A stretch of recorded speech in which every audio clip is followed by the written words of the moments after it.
This is the Troll Patrol, live with Justin Freakin.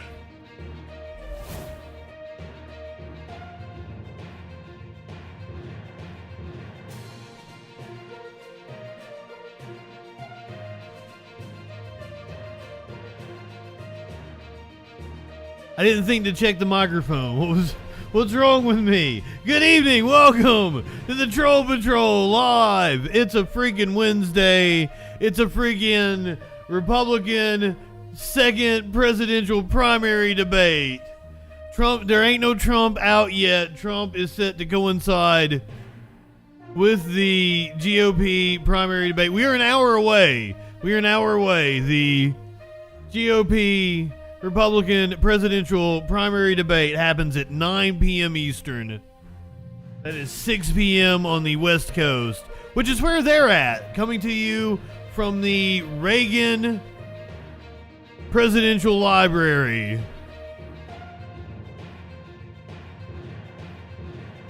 Trump expected to speak right around 9 p.m. Oh my God! Wild looking woman over here on Rumble. I've got the Trump feed going on. I've got news. I've got the feed from the Trump rally in Michigan. We can take whichever one you want. I've got about enough news to cover for the hour until we get to the GOP presidential primary debate. I did break out the 2024 election graphics for tonight. From here until the presidential election next year, this will be the opening and the graphics package. These weird people over here at the Trump rally. Here's your meme of the day. Have you ever been to one of those Japanese steakhouses? We're gonna have to talk about this tomorrow because it's been a topic of conversation. A lot of right-wing idiots talking about how, like, oh, Britney shouldn't be allowed to be on her own. Britney needs a conservatorship. No, Britney doesn't.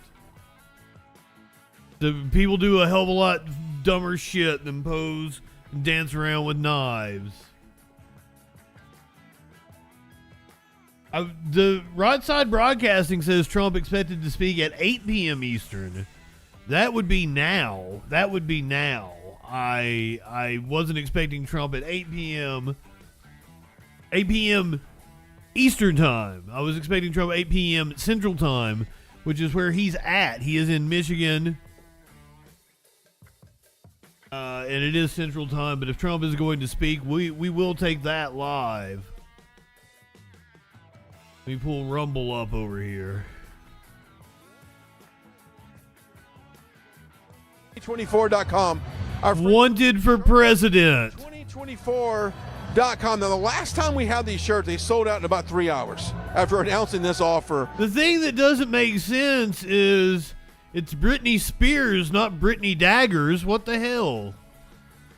It away by simply joining their t-shirt club. These t-shirts are printed and shipped from New York City. So you'll Richard, be a patriotic business. DJ Dub, Warlord, BB Girl. John, good evening. Ragnets. 2024.com. Richard, Select your so glad to size. see everyone. Your t-shirt today. They are chanting Trump, Trump, Trump. Oh, Michigan's in Eastern time. Been a better time in American history right now that they My bad. come in and save this economy. Absolutely. I mean, especially here in Michigan. Michigan was probably hit harder That the Elvis version. for COVID with the shutdowns and Gretchen Whitmer. Because I love you too much, baby. Take total control of the state and do whatever she wanted while not allowing anybody else to do. Flash, good evening. Here during COVID and post-COVID, and I was blown away with the amount of businesses that had limited occupancy. The drive-through was all open. You couldn't walk in and eat. You couldn't. You're go still into bitching, Ray, good evening. They're still bitching about Warlord posting time zones. Crush the economy. Posting time zones in the Feeling Discord. the effects right now. they are still feeling the effects, and you can tell, and it feels that way when you. I do not have bingo. Somebody link us to that Donald Trump is coming. They're very. Producer Dave bingo card. Reinvigorate their community. You can totally play bingo. Music's starting to die down. Are they changing it or with either the Trump speech or the GOP debate? It's always a good indication. If we get proud to be an American, I'll have to kill the audio. You can feel the energy in this building. They want President Trump, and I don't know the last time President Trump was here in Michigan. Now, this is a non-union shop. A lot of reporting has gotten it wrong. 2020 election, so he's definitely been here. There are signs that say union members for Trump. I don't think there's a union member in that audience. This is a little bit special because it's so small that it's really intimate. They're chanting USA, and So I'm very skeptical that those are union members holding those signs. And I didn't see anybody come. Oh my God! Here. We don't always see Hulk Hogan's entrance music playing. Music, his build up. He's got his hype songs, and they're playing them. I feel like I just saw Marjorie Taylor Greene in the crowd. It does, but it's small and intimate, so they get a lot closer than they would at a rally. I agree. Maybe this is. I still think Pickens, South Carolina, was one of my favorite rallies because it has such an intimate feel to it. Yeah, it does. Because this is so much smaller, I think. You know, when you go to the rallies with tens of thousands of people, you might end up watching him on the big screen. But here, people are, tens of yards away. They're very close to him. And of course, he is here with United Auto Workers strike going on. President Biden was here yesterday. This is indeed a non-union site. We covered this last night. I don't remember the name of Drake. Yeah, that was the name of the plant. The effects of a Biden economy. They need higher wages. They want better conditions. These conditions went to a Drake concert. In place by the destructive policies of the Biden administration. Yeah, this is Biden's fault. Largely Biden and Gretchen Whitmer. It's their fault. Yeah, it's their fault.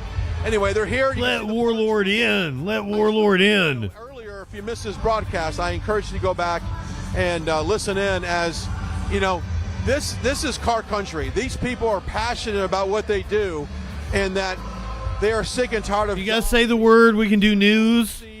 I've got enough news to fill for an hour. Overseas, and we've gotten away from this America First mindset. We've gotten to more of an America Last mindset. According to Rumble, and you can kind of see Donald Trump will be making his way out any time now. They want America back. They want America open for business. I thought he was set to speak at the same time as the GOP debate. Just to stay afloat, just to keep food on the table and the lights on, and pay for their. Let's do this. Joey, good evening. We will keep Trump on over here. I'll keep him up. If he comes out, we'll take the Trump speech. Let's do a little bit of news. Let's find out what that news be doing before we get to the GOP presidential debate that happens at the top of the hour. We're about 52 minutes away. The Fox Business Univision second GOP presidential primary debate. But as we count down to that, we're also counting down to a potential, or almost likely at this point, government shutdown coming on Saturday at midnight. Clinically, good evening. Apparently, Speaker McCarthy back to square one with his caucus. House Speaker Kevin McCarthy says he needs more time to pass the 12 spending bills needed to fund the government. So he's pushing for a short-term continuing resolution that would temporarily avoid a government shutdown. We will pass a continuing resolution, bring that rule up hopefully on Friday. But some hardline Republicans say they will oppose any CR, even if it means a government shutdown. I'm a no and will remain a no. My advice is buckle up. There's turbulence ahead. Speaker McCarthy tried to sweeten the buckle up, buggeroos. Including Republican priorities such as deep spending cuts and tougher border policies, but those additions make it almost impossible to pass in the Senate. The Senate is working on its own continuing resolution, which has broad bipartisan support to keep the government open. for the next 6 weeks at current spending levels. Or we can shut the government down in exchange for a zero meaningful progress on policy. The White House is warning that a shutdown would impact all Americans. One example, TSA and air traffic controllers would have to Kelly, good evening. Look, they're pros, and they do what's required of them, just like our service members in uniform do. Yes, Richard, it looks like he is going to bring the continuing resolution that the Senate passed last night that would fund the government through November 17th to the floor. He just said that he would do it on Friday. Now, what could happen if he does that is that his caucus revolts, the Freedom Caucus puts into play with whatever fucking trigger they had on his leadership, and he could lose the gavel. It seems to be a real no-win situation for Republicans. They do what's required of them, just like our service members in uniform do. But it certainly doesn't help with that safety critical job for them to come to work with the stress of not getting paid. The White House says that in previous shutdowns there were significant delays and longer wait times for travelers at airports across the country. Well, that ended abruptly. Yeah, I believe it was Morning Joe called it the Seinfeld shutdown. I thought about it was a 12-minute segment. Like we don't need that. But I thought it was funny. It was Joy Reid called it the Seinfeld shutdown because it's a shutdown about nothing. About nothing. President Joe Biden, Union Joe, doing something no sitting president has ever done, walking a picket line. Biden joined striking United Auto Workers in Michigan today, a big effing deal in Biden speak, to close out what's been a summer of labor. More on that a little later in the show. What's also a huge deal is the potential government shutdown in just 4 days. The Senate is working on a short-term measure to buy Congress more time until mid-November. While not... Yes, they did pass that last night. We already went over that, Joy. I just wanted to bring up the Seinfeld joke. That was funny. Joe Biden asked about his thoughts on a government shutdown earlier today. Say, if we have a government shutdown, a lot of vital work in science and health could be impacted, from cancer research to food safety. So the American people need our Republican friends in the House of Representatives to do their job, fund the government. We got a lot to discuss, so let's get this meeting started. I'd rather hear from you than me. Thank you. Our Republican friends. Maybe you got some Republican friends, sir. I don't think anything is inevitable in politics. I think right-wingers are morons. If I knew that, I would have done it already.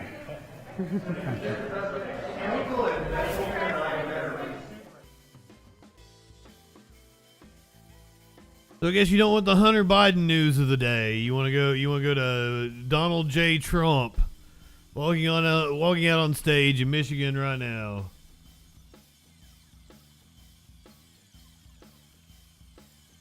Getting ready to assume the podium.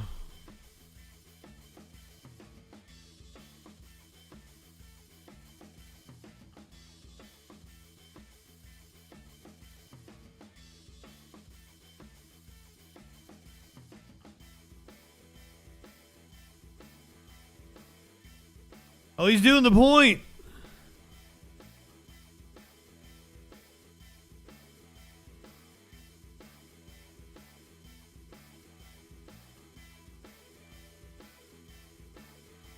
More pointing.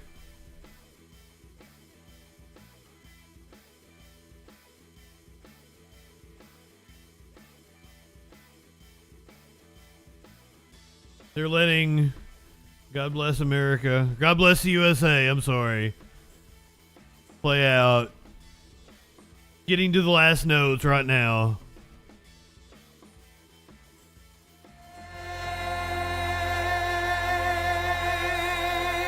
Lee Greenwood. Thank you. Thank you very much. This is great. We're in this room where we wanted to keep it small, and outside we have thousands and thousands of people. Have you seen what's going on out there? But I'm thrilled to be back with the work. I think he's saying cash him outside. Members and proud patriots of the great state of Michigan. Great state. great people.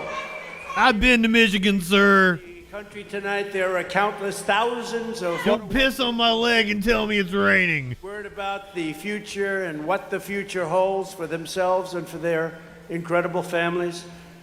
I want to begin this evening by saluting these truly great Americans who do not get the credit they deserve. Oh, does Lee Greenwood make him play the whole thing? Now they want to go all electric and put you all out of business. You know that, right? To the welders, assembly line workers, machine operators, forklift drivers, pipe fitters, tool and die makers, mechanics, electricians, technicians, and journeymen, we love being with you, and we love being with you right in your environment. You built this country, you love this country, and you are the ones that make our country run. You know that, right? Sir, this country was built on rock and roll.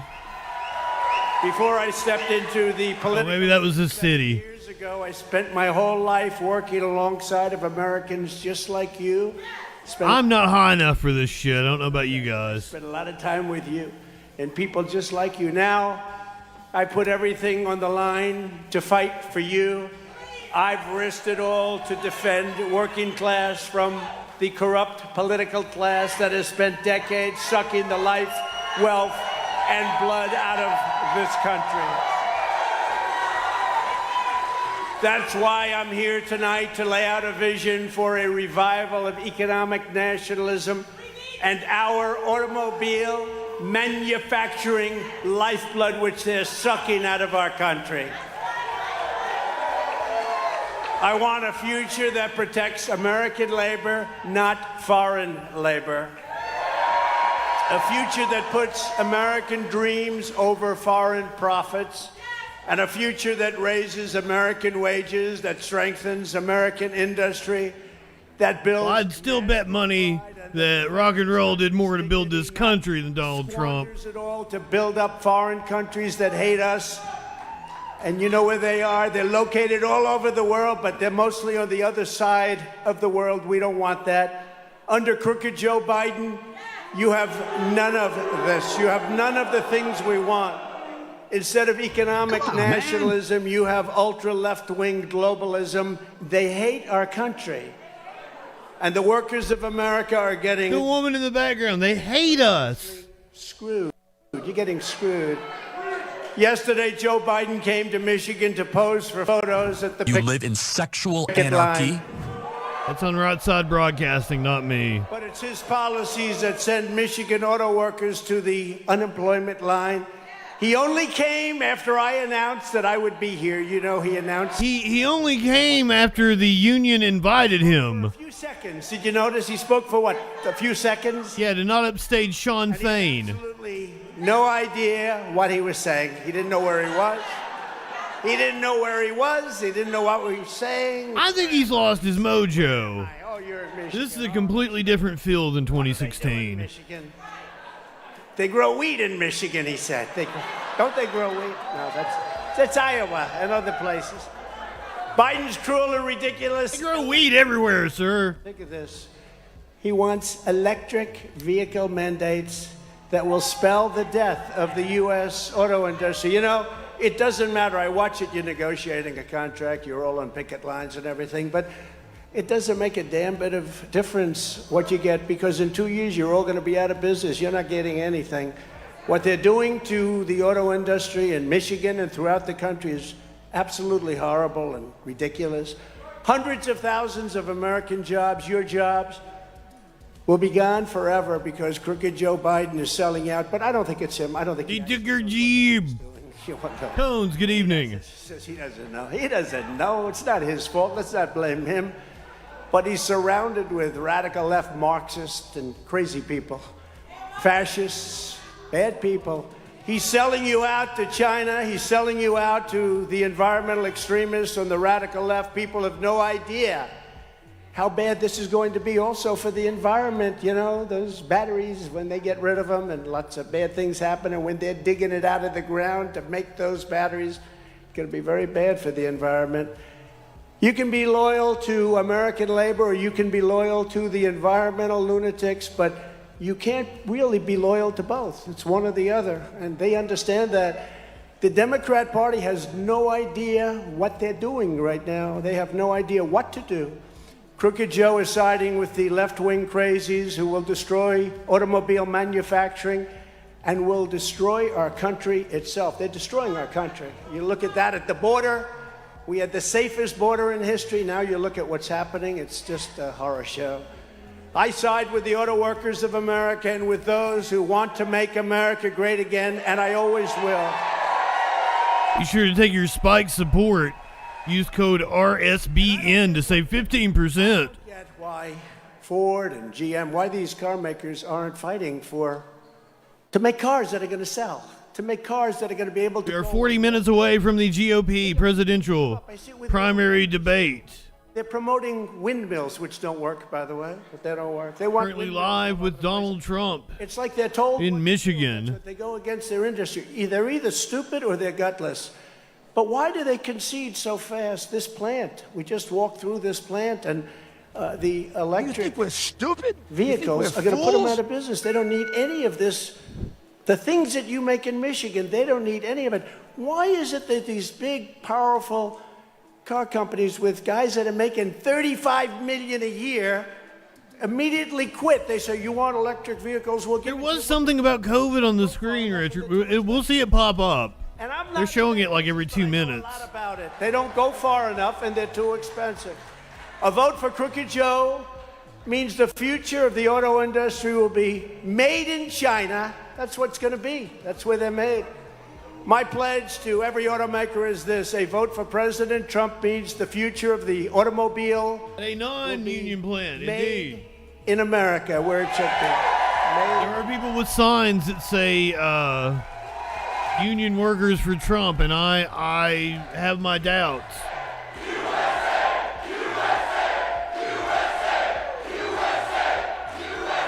Doing a lot of pointing. It will be fueled by American energy. It will be sourced by American suppliers. It will be sculpted from American iron, aluminum, and steel, and it will be built by highly skilled American hands and high-wage American labor. That's what's going to happen. That's what's going to happen. And we'll do it first. Well, that's true, but that's because the union is striking to get those higher wages. Stay in office. What they're doing to our country is horrible. What they're doing to the auto workers of this country just doesn't make sense.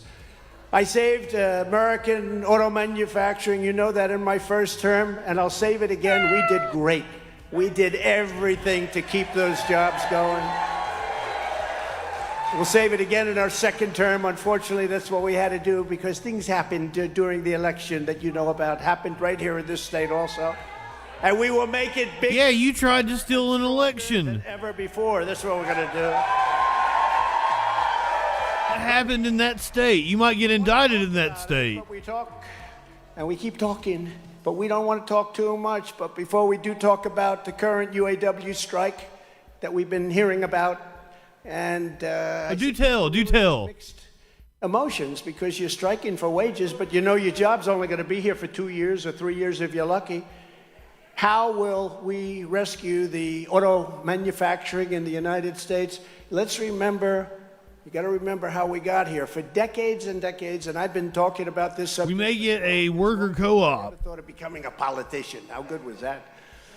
That's a lot of fun. I could have had the easiest, nicest. That's how you save the U.S. auto industry. I would have had the nicest, softest life instead I have to beat these lunatics up all day long. Every day. Every day, lunatics. I never heard of the word indictment. Now I get indicted like every 3 days. He spoke badly about the election. Have you tried not committing crimes? He said something bad about Joe Biden. Joe Biden is the most corrupt president and most incompetent president we've ever had. Come on, man. No, I shouldn't have said that. I'm going to get indicted again for saying that. For decades, you've watched rotten and crooked politicians like Biden treat American jobs as disposable and astounding, as expendable. They sat back and got rich by taking bribes to let other countries rape and pillage our jobs and our wealth. That's what happened. Joe Biden claims to be the most pro-union president in history. Nonsense. think of it. His entire career, just think of it. His entire career has been an act of economic treason and union destruction. He's destroyed unions, shipping millions. There is some truth to that. While personally taking money from foreign nations hand over fist. I don't know what this foreign money is. China. Look at what's coming out. China. Crooked Joe backed NAFTA. He backed China's entry into the World Trade Organization. He backed the horrendous Trans-Pacific Partnership, which would have destroyed the American auto industry. Those trans people and their Pacific Partnership. Remember when I stopped it? You guys were gone. You were gone. And that was a done deal. Yeah, I can't like fact check him as we go along. I call her crooked because I only use that name for Biden now. So I call her It's beautiful. impossible. Beautiful woman, beautiful Hillary Clinton. Hillary Clinton's not beautiful, see? They were trying to pull a fast one on you, so she actually changed her position during the campaign, but she would have changed it back had that been a different result. But thank goodness it wasn't, because we made things and did things that nobody believed possible. Nobody believed possible. Biden also backed some of that's true. Barack Hussein Obama. Have you ever heard of him? And his atrocious Korean trade deal. You've heard of him. Crooked Joe backed every single blood-sucking globalist attack on U.S. auto workers, and you've been attacked for a long time. Those attacks all stopped for 4 years with us, and they were getting... Yeah, I think the magic is gone. He is not what he was in plants 2016. here again. Now the plants are going back to Mexico, and they're going back to China. And he's coming back. They're coming back for more. I don't know that he's going to make it to the starting gate, but let's assume he does. If it's not him, it'll be somebody else with the same ideas, because that's the ideas they have. They're very destructive for our country. A Republican is saying this to us. Hopefully your leaders at United Auto Workers... Every fucking candidate we're going to watch on stage here in 34 minutes is just going to say, like, I support making America great again. History for years and decades. Doug Burgum might say something to the contrary. It's almost like an automatic reflex, and there's no reason for it, but it's a habit. It's a bad habit. Hasn't worked. Vivek is going to spew some nonsense, but other than that, even Mike Pence is going to say he's all aboard the Trump train. Mexico. Much of it's gone to Mexico. Like their sell is they'll be a better Trump than Trump. But a great gentleman who builds plants. That's what he builds, auto plants. He said to me the other day, you got to see the plants we're building in Mexico. I said, well, how do they compare to the U.S.? He said, not even a contest. And I said, isn't that a shame? You remember what I did? I said, you don't give us protection at our border. I'm going to charge you a tariff of 25%. We want 28,000 soldiers on our border, and we had the safest border in the history of our country. Now we have the worst border in the history of the world, by the way. After NAFTA, the United States lost nearly 4 million manufacturing jobs and almost 1 in 3 auto jobs. Joe Biden voted on that. He gave you that. Nearly 250,000 jobs were destroyed here in Michigan alone, including... Hasn't even been 2 years, and it went from the best border to the worst border. In fact, I had to check this number because it's inconsistent. Biden really hasn't changed policies at all, but it went from the best border to the worst border. And went to overseas. Can you imagine? 60,000. He's clawing me. No, who would think that? When I first saw that number, I said, oh, somebody made a typographical error. Maybe it was 600 factories. Could have been 6,000, but that sounded too high. 60,000. And the good news is, if the number was wrong, the fake news will be checking it out. So I have to say, I have to give you the right numbers, otherwise the fake news is out there. Crooked Joe. How's that Ukraine-Russia border working out? The Biden family. This is right side broadcasting freezing. Millions and millions of dollars. You see what's going on. The news doesn't really Maybe report it. smoky in place of News it. reports it. But it was the men and women who got, every single day, they got up and came back home with grease on their hands, and they were the ones that paid the price. They paid a big, big price. The only time Joe Biden has ever gotten his hands dirty is when he's taking cash from foreign countries, which it's quite often. Based on what we're seeing, it's much more often than anyone would have thought. But can you imagine an unannounced raid on his many homes? He would have made Senator Menendez look like a baby. Just like a baby. Can you imagine? Menendez does kind of look like a baby. They said we're going to a raise giant man baby. Documents. They gave him 3 weeks. Would 3 weeks be enough? Oh, there's Mike Pillow. Imagine. I'd like to see what he cleaned out of there. He's got lumpy pillows, if you guys haven't heard. I was on family. I care about enriching your family. That's why I did this. That's why I did it. 80% off everything. You can get a lumpy pillow on MikePillow.com.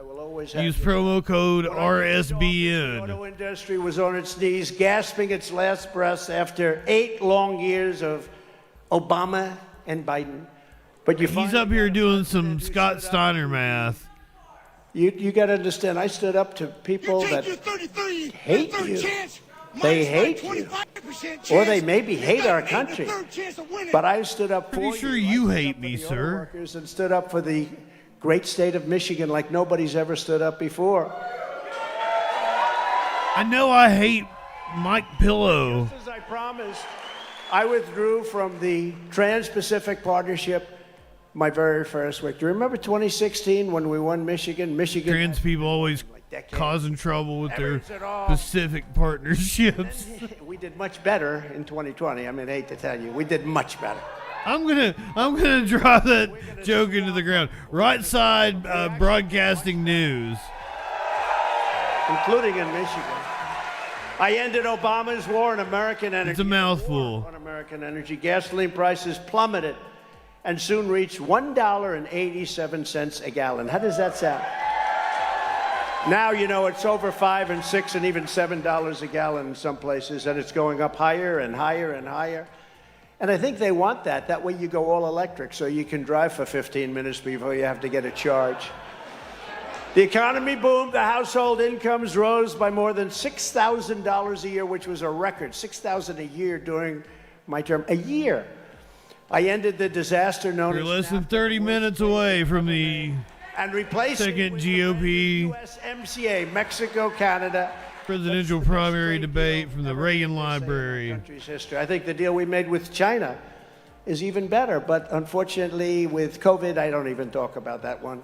But we made a lot of good deals with Japan, with South Korea, with many, many countries. We took bad deals and made them good deals. They were so bad, I used to ask my people, who made these deals? Why did they do it? Who made them? They were so bad. If you need to roll something. With the USMCA, 75% of every car under that deal must be for the GOP debate. You might want to go ahead and get started.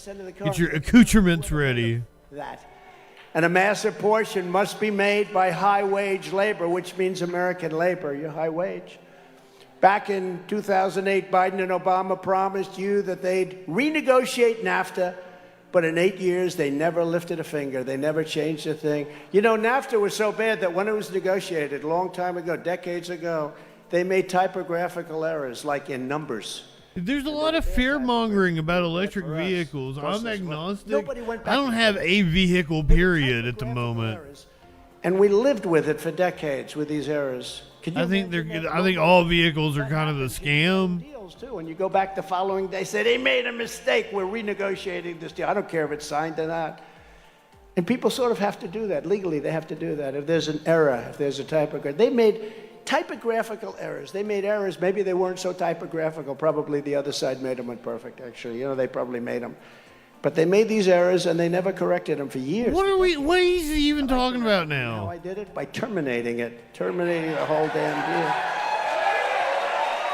And I know NAFTA MCA deal is because Canada, and Mexico are trying. Ended NAFTA and renegotiated They want to renegotiate that deal. AMCA or whatever the fuck. That done, the USMCA and many other deals. I also negotiated Obama's Korea trade deal to fully restore your protective tariff on foreign pickup trucks. They wanted to change it. The Democrats, it was basically NAFTA. There wasn't really any change. So did South Korea badly. They didn't want it. And without that, you wouldn't even have a truck industry. Right now, it's probably the strongest part of your industry. Without that, you wouldn't have an industry. So it's something I was very proud to do. It was not easy, but we got it done, and we got it done. People are zoning out. That's why I'm like trying to talk and livening it up. While millions and millions of foreign cars would have... He doesn't have the magic that he had in 2016. Obama and Biden didn't care one bit, but I did, and I stopped it, and I stopped. You probably did. He recently learned. He heard somebody say China, it. like, no, Do you want to do a little news? Like, he brought it up. What's coming out about Joe Biden? The right wing held a press conference earlier today. Who is this motherfucker? Representative Jason Smith of Missouri. Representative Jason Smith of Missouri talks about newly released IRS whistleblower information. On this slide that you've got, it talks about the search warrant draft. Have you guys released, or will you be releasing the before and after text of the search warrant? Like, do you have as it was before it was edited, and then after it was edited? If you recall, the IRS whistleblowers came to us in April. In May and in June, we did the depositions. On June 22nd, we released the 15 hours worth of depositions. And then in July, the Oversight and Accountability Committee had a hearing. And at that hearing, those two IRS whistleblowers testified and was asked numerous questions by Democrat and Republican members of Congress that they were not able to answer because of 6103 authority. Is this like a Dana Carvey fucking character? This is a prosthetic and he has on an oversized suit, right? This isn't a real person. What the fuck is this? A private taxpayer information. The only way that information could be answered is if they would submit that to the Ways and Means Committee and then we would vote to make that public. That's in fact what we did today. We only made public what they gave us from addition from the oversight hearing. So everything of the 700 pages that we released is what the two IRS whistleblowers gave us. And does that include the before and after language of this particular search warrant in the 700 pages you guys are releasing? I don't know the answer to that. It's 700 pages. I gave you a... But what's on the 700 pages? Yes. Excuse me. Democrats have said that you guys have only spoken to 4 people. One of the Dudley boys. 7-8 year case out of 60 people, both IRS, DOJ, FBI that were involved. Do you plan to subpoena or send requests for the rest of the individuals that were involved in the Hunter Biden case to get the full picture of what happened? Yeah, great question. 3 days after we released the whistleblower testimony on June 22nd, we asked for 13 people to come before us. IRS agents, FBI employees, Secret Service. This administration has stalled those requests. We did subpoena 4 of those that we just recently finished their depositions in the last 2 weeks. It took us 3 months to get 4 people because of how the administration, Joe Biden's administration, is blocking their employees from speaking to Congress. Come on, man. This is probably the first time in the history of Congress that we've seen a special counsel appointed to obstruct a congressional investigation.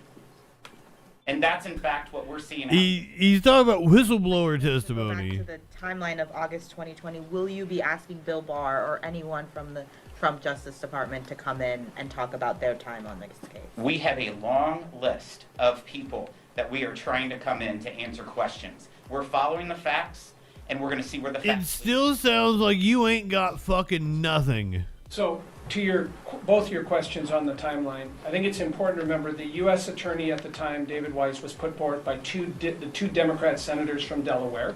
So it was their choice for the U.S. attorney, Mr. Weiss. We would love to talk to Leslie Wolf. If you read all the Republicans, the whistleblowers, they say under oath, Leslie Wolf put a stop to it. We're talking about David Weiss. In Delaware. She has not come forward. We haven't had the ability to talk to her. We'd love for her to go to the Judiciary Committee, be put under oath, and explain why shit. she stopped. Sorry. I hit the wrong button. I gotta hit the content warning before we watch the next clip where the chat is demanded that I always show a content warning before Ted Cruz's face shows up. We're facing an unmitigated disaster at our southern border. Illegal immigration is the worst in our nation's history, and it's indefensible. So he's talking about the border. Down to the southern border. I spend a lot of time on our southern border. John Cornyn and I together brought 19 senators down to the border to see firsthand. You cannot see what is happening there and defend it. One of my recent trips to the border, a reporter asked me, said, aren't the policies of Democrats more compassionate, more humane than you mean? Marsha Blackburn looks... I just started laughing. I said, you know who doesn't believe that anymore? like she's on some kind of a substance. Democrats. Where's Joe Biden? She's been doing a club drug. Where's Kamala Harris? Look at her. Where's even a single Democrat senator? Where's AOC? I assume she still has her white pantsuit. She just can't be bothered to cry in front of the Biden cages. Because with Trump no longer in the White House, suddenly the suffering of those kids doesn't matter. You cannot see what is happening and defend it. They've had a record number of enforcements, and that's not a wide open border. Democrats don't go to the border because if they did, y'all would follow. The press would follow. And their only defense, they cannot defend what they're doing. The press goes with you guys. Their only defense is to cover it up. Karine Jean-Pierre stands at the White House podium and says, people are not just walking across the border. It's not happening. There's a technical legal term for what... Seriously, look at Marsha Blackburn. That's called bullshit.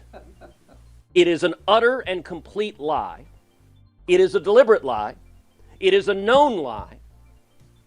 And she is lying on behalf of the President of the United States. In the White House. Now, why does she lie? She lies because she counts on the press not to call her out. Was there a PolitiFact, a pants on fire done on that? No. I've invited the White House press secretary, come with me to the southern border any day and pick any hour of the day. We'll go out in 1 hour, and I guarantee you we will encounter group after group after group. You want to know He's how into group stuff. now seeing Democrat mayors, Democrat governors, mayors like Eric Adams, the Democrat in New York, who says illegal immigration is destroying New York City. That's with 110,000 illegal immigrants in New York City. If 110,000 is destroying New York City, what in the hell do you think 7.6 million is doing to the state of Texas and the other states along our southern border?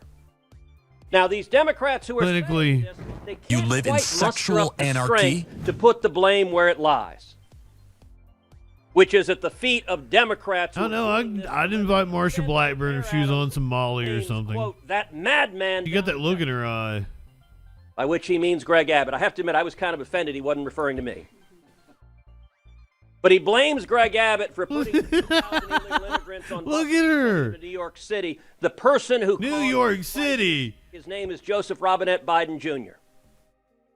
His home address is 16 blocks away. And by the way, if Eric Adams wants to... He doxed he can pick up Biden on live television. Charles Schumer. He's a New York resident. I believe he lives in Manhattan. If the mayor doesn't have his number, we can give him Chuck Schumer's cell phone. Because Chuck Schumer is responsible, in the words of the New York mayor, for destroying New York City. Look, some of y'all may have seen when Alejandro Mayorkas testified in front of the Senate Judiciary Committee. I asked him, I said, Mr. Secretary, how many migrants died last year crossing illegally? He said, I don't know, I have no idea. I said, of course you don't. I didn't notice the way Cornyn was looking at him. But you don't care about those dead bodies that have... They're both looking at Ted Cruz like they want to fuck him. BB, no, we are about 17 minutes away from the GOP presidential debate. They are! Look at them. They're both looking at Ted Cruz like they want to fuck him. Am I wrong? John Cornyn and Marsha Blackburn, they've been doing some E, and they're both looking at Ted Cruz like, we're going to tap that ass. I'm sorry. You live in sexual anarchy? Your anal phoebe appearance? We were watching Donald Trump, but it was awfully boring. Appear in Texas every single day. I asked him how many children were brutalized by human traffickers. He said, I don't know. How many women were sexually assaulted? I don't know. How many people died of drug overdoses? As John Cornyn told you, it's more than 100,000. We need to be concerned about the people behind you. I put up a photograph with pictures of colored wristbands. I said, Mr. Secretary, what are these Horton's wristbands? getting up there. He can't take too high of a dose. What they are. Now, look, any good lawyer will tell you, you don't ask a question you don't know the answer to. That was one answer that left me flabbergasted. Because just about every single illegal immigrant who crosses the border wears... Yeah, he's got a nice haircut, so you could admire his haircut. Thousands of dollars they owe the cartels. And if you stand... You guys like Ted Cruz better with or without the beard. Thousands of these wristbands. They're just like this. These are the wristbands picked up from the banks of the Rio Grande River. And the little boys... It's not once a year. You come like once every like 3 months. It's a quarterly appearance. And they're working for the cartels to pay off those thousands of dollars. They're committing crimes. The debate is in 15 minutes. Every city in America. And if they don't pay off the cartels, their families will be murdered. And as bad as the boys have it, the girls have it even worse. There are literally thousands upon thousands of girls trapped in sex slavery to pay off more their beard. debts That's to the fair. cartels. When I look at these are modern day leg irons. This is human slavery. And it is caused by the Democrats not giving a damn about the people being abused. And so I want to make a plea to the press.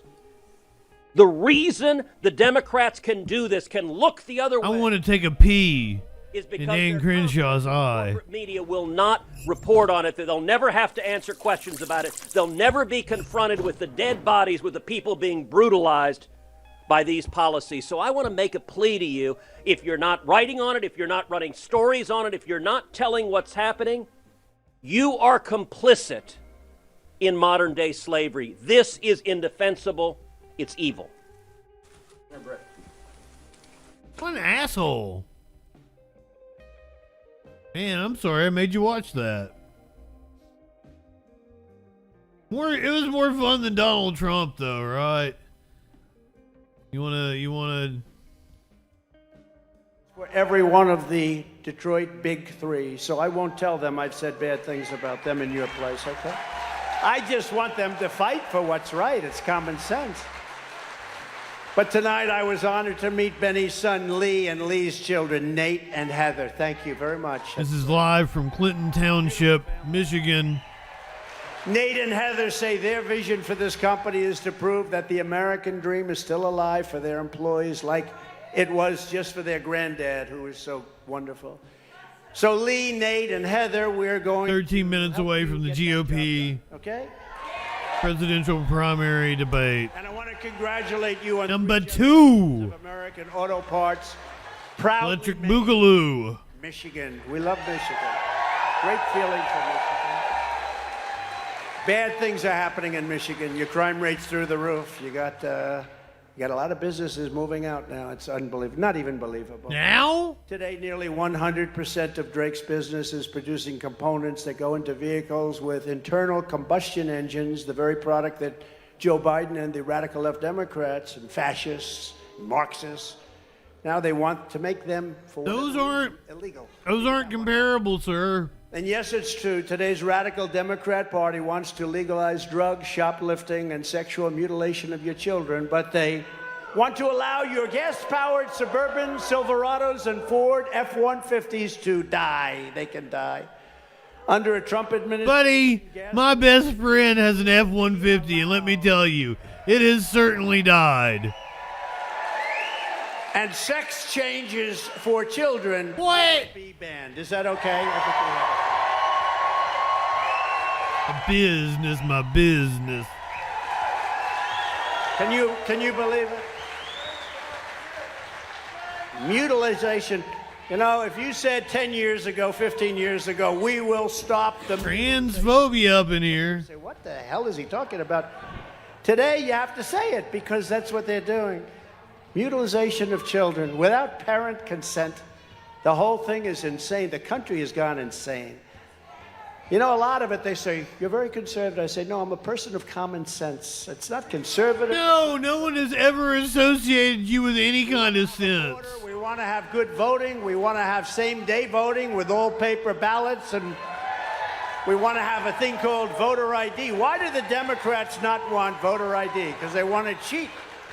We want to have voter ID. But if crooked Joe Biden gets his way, Drake employees and countless other auto workers and suppliers will really be decimated. I don't know. I hate to tell you what's going to happen, but you know. He hates to tell you. By most estimates, under Biden's electric vehicle mandate, 40% of all U.S. auto jobs will disappear. Think of this, in 1 or 2 years. Think 1 or 2 years. That's what you have to be talking about, not you're going to get X dollars an hour. It doesn't matter what the hell you're getting an hour. Do me a favor. Just get your union guys, your leaders, to endorse me. Okay? And I'll take care of the rest. No. Because in looking over the statistics now, they're saying, but the real number will be 100%. Because under Biden's mandate, the entire car industry will be packed up and shipped to China, which controls over 80% of the supply chain for electric vehicle batteries. They control the whole thing. So they think close to 100% of the business will be gone. Every time Joe Biden and the UAW's political leadership talk about a fair transition to all electric cars, American labor will be under siege. It's not going to work for you. It can't work. And I learned a lot today with this great family. I was on crack. Right. They don't need anything that you have right here in Michigan, and they have beautiful product. What the fuck is he even talking about? Okay. Let me get you lubed up for the Republican presidential primary debate that's going to be happening here in just a few minutes. We're going to go over everybody who qualified. Doug Burgum making it in at the last minute. Anticipation's growing in California as voters get ready to hear from a smaller pool of Republican presidential hopefuls in tonight's second primary debate. Yeah, it's happening tonight. Fox News correspondent Rebecca Castro. I want to mop a floor with that dude's hair. What the fuck is going on there? Is that a piece? Is that some sort of transplant? That can't be his natural hair, right? Did he go to a I don't want to make fun of the way somebody looks, but what the fuck is on your head, dude? What?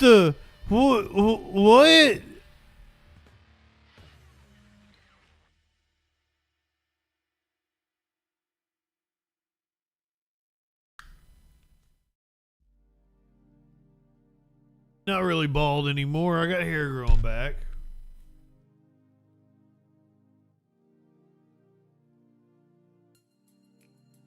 Glad indeed.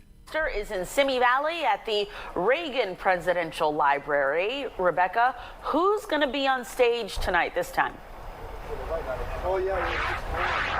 Well, Christine, Tom, like you mentioned, it's going to be a smaller pool. We're going to have 7 of the candidates on stage tonight instead of 8 that we saw at the first debate. It's also going to be a more intimate setting. The Reagan Library behind me, it's a smaller venue than the arena used for the first debate, and it's going to be a smaller audience as well.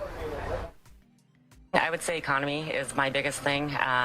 Companies don't give the cost of living increases, but the inflation keeps going up, so everything costs more. The economy, education, the border, and crime. Just a few of the top issues voters say they want candidates to deliver a clear plan on tonight. Just some practical solutions to some of the problems we see that...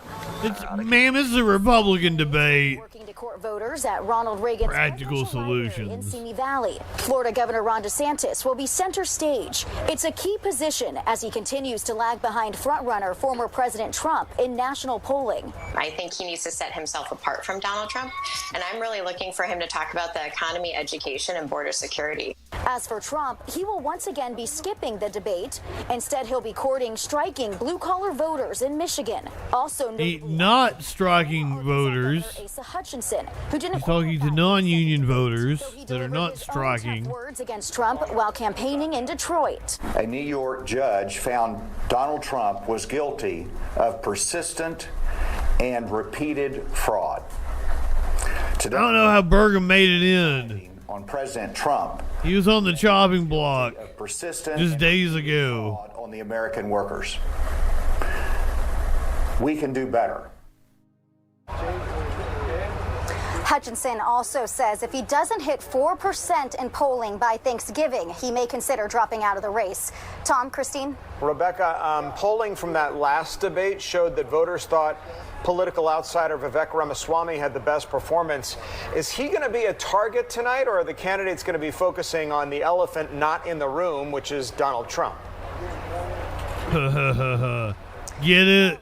Ramaswamy's campaign says that they're prepared for their candidate to take some more attacks tonight. They're prepping for that. But they also said that Vivek Ramaswamy's main... Asa Hutchinson is still in the race but did not qualify for the debate. Polling shows that only 1/3 of voters actually know who he is. So success tonight for him is more people learning about his message and getting on board with his campaign. Yeah, I imagine people want substance too coming out of that debate tonight. So we'll see what happens. Thank you, Rebecca. Substance is the GOP debate. What is wrong with these people? Practical solutions, substance. It's the GOP debate.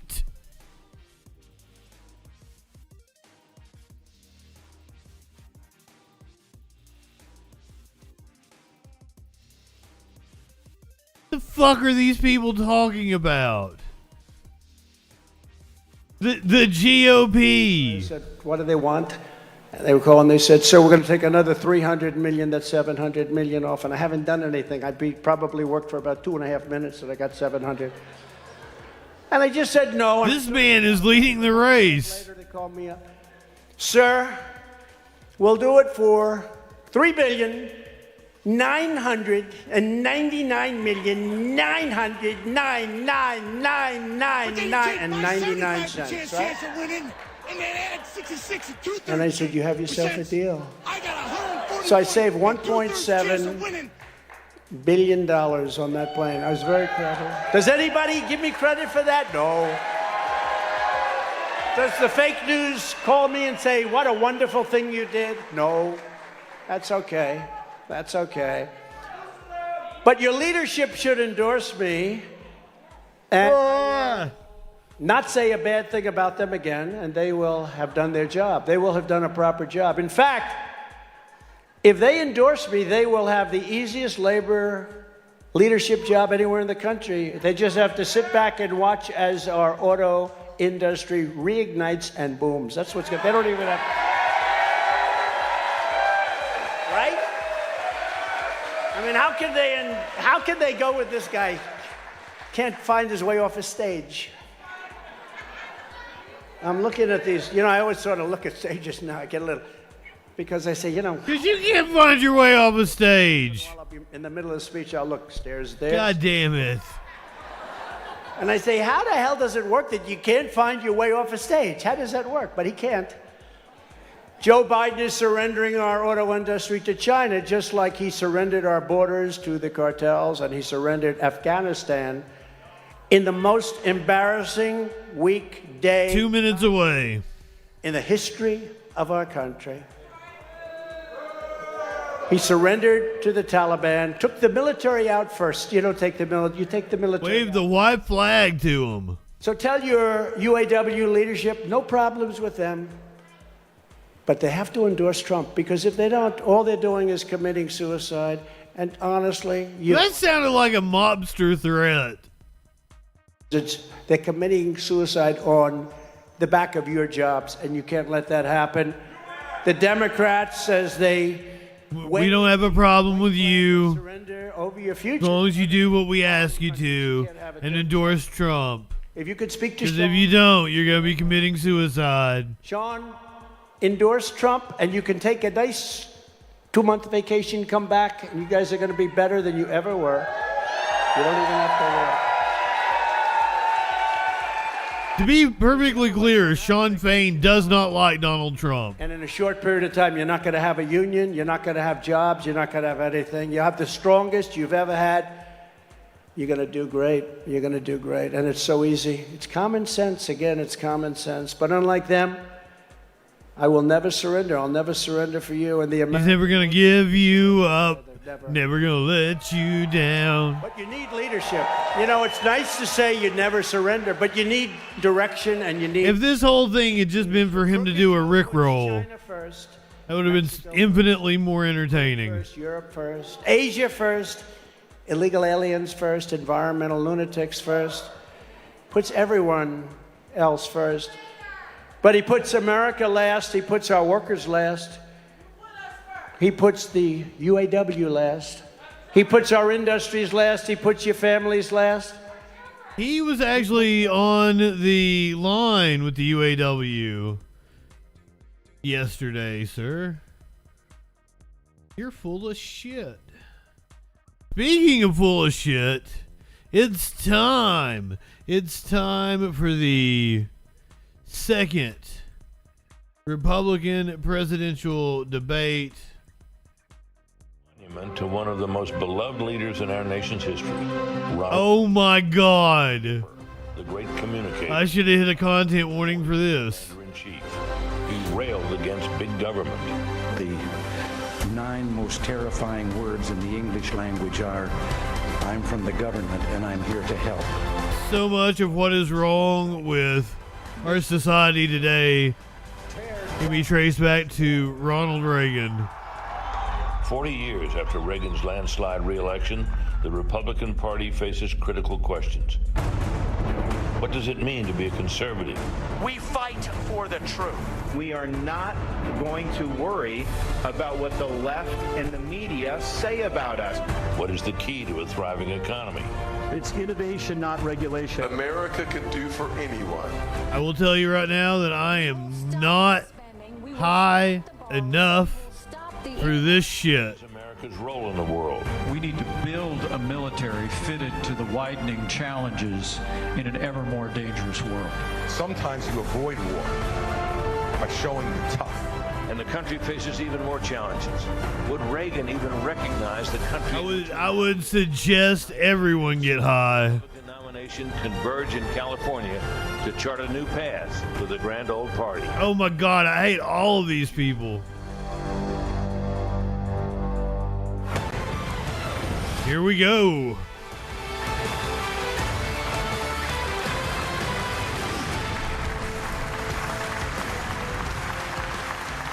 Welcome to the second Republican debate of the California. We're inside the spectacular Air Force One pavilion where the stage is set for a showdown.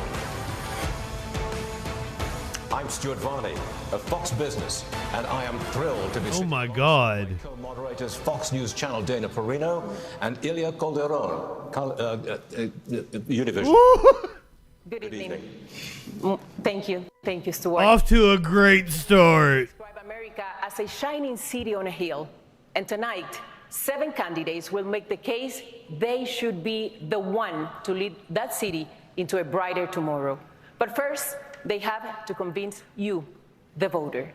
I was shocked it was Stuart Varney.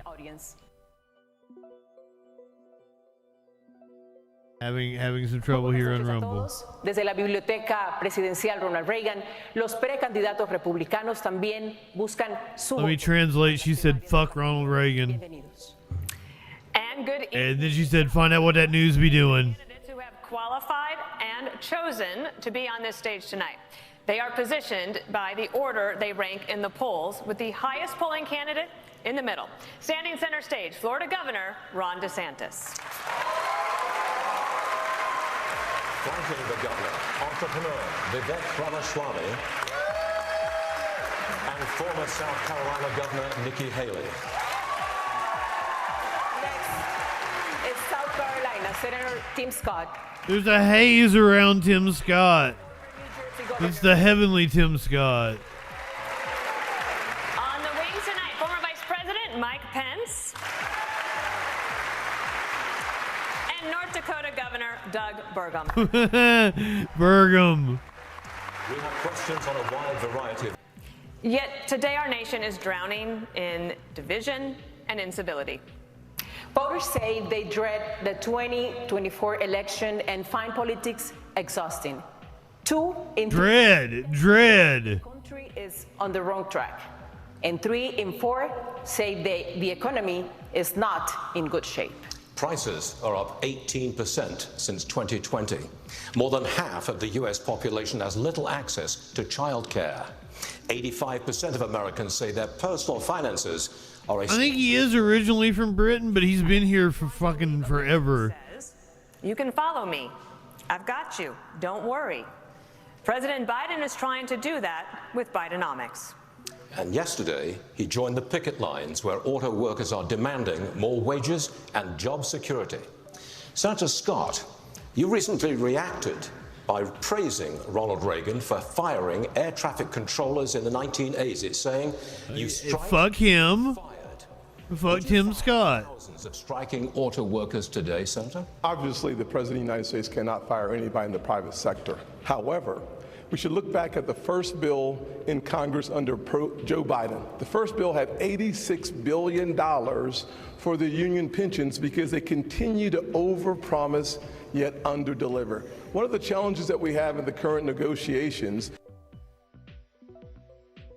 is that they want 4-day French work weeks, but more money. They want more benefits, working fewer hours. That is simply not going to stand. I sat in a finance committee hearing when a widow came before the committee who was promised pensions from the unions, $4,000 a month. Unfortunately, it had been cut to $1,000 a month.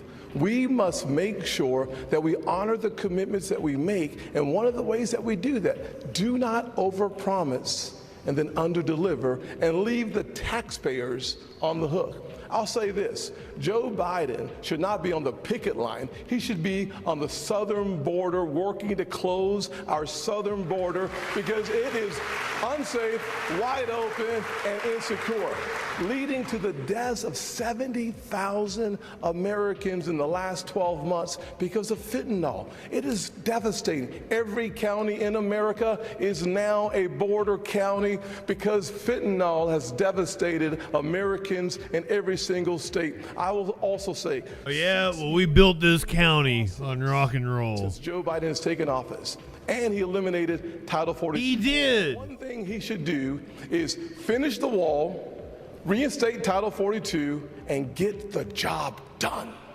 Well, I can promise you that we are going to have a lot of questions on the border and immigration. But in the meantime, we do want to talk about the economy and jobs, and especially want to talk about this strike for just a moment more. Mr. Ramaswamy, you've said you really empathize with the strikers. You're standing next to Senator Scott. Do you agree with what he said, or do you think he's wrong? I agree with some of what he said, for sure. I like the spirit of it. I'll say that I don't have a lot of patience for the union bosses. I think that's where he and I actually have a common view. I do have a lot of sympathy for the workers, however. I'm sure Sean Fain would tell you to go fuck yourself, too. I've been through hardship growing up. My father stared down layoffs at GE under Jack Welch's tenure at the GE plant in Evendale, Ohio. My mom had to work overtime in nursing homes in Southwest Ohio to make ends meet and pay off our home loan. So I understand that hardship is not a choice. But victimhood is a choice, and we choose to be victorious in the United States of America. You know what, if I was giving advice to those workers, I would say go picket. What does that even mean?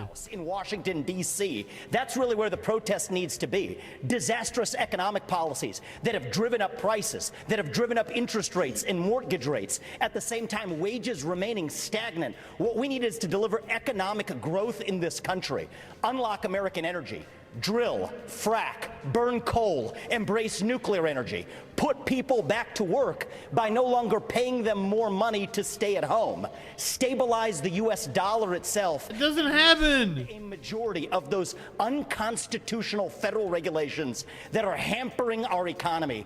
That is how we unleash American exceptionalism. And that's not a You were talking about victimhood. That is an American vision that we embrace economic growth, and capitalism is still the best system known to. Oh, I'm the victim of federal regulations. Apologize for it. That's what it means to be an American.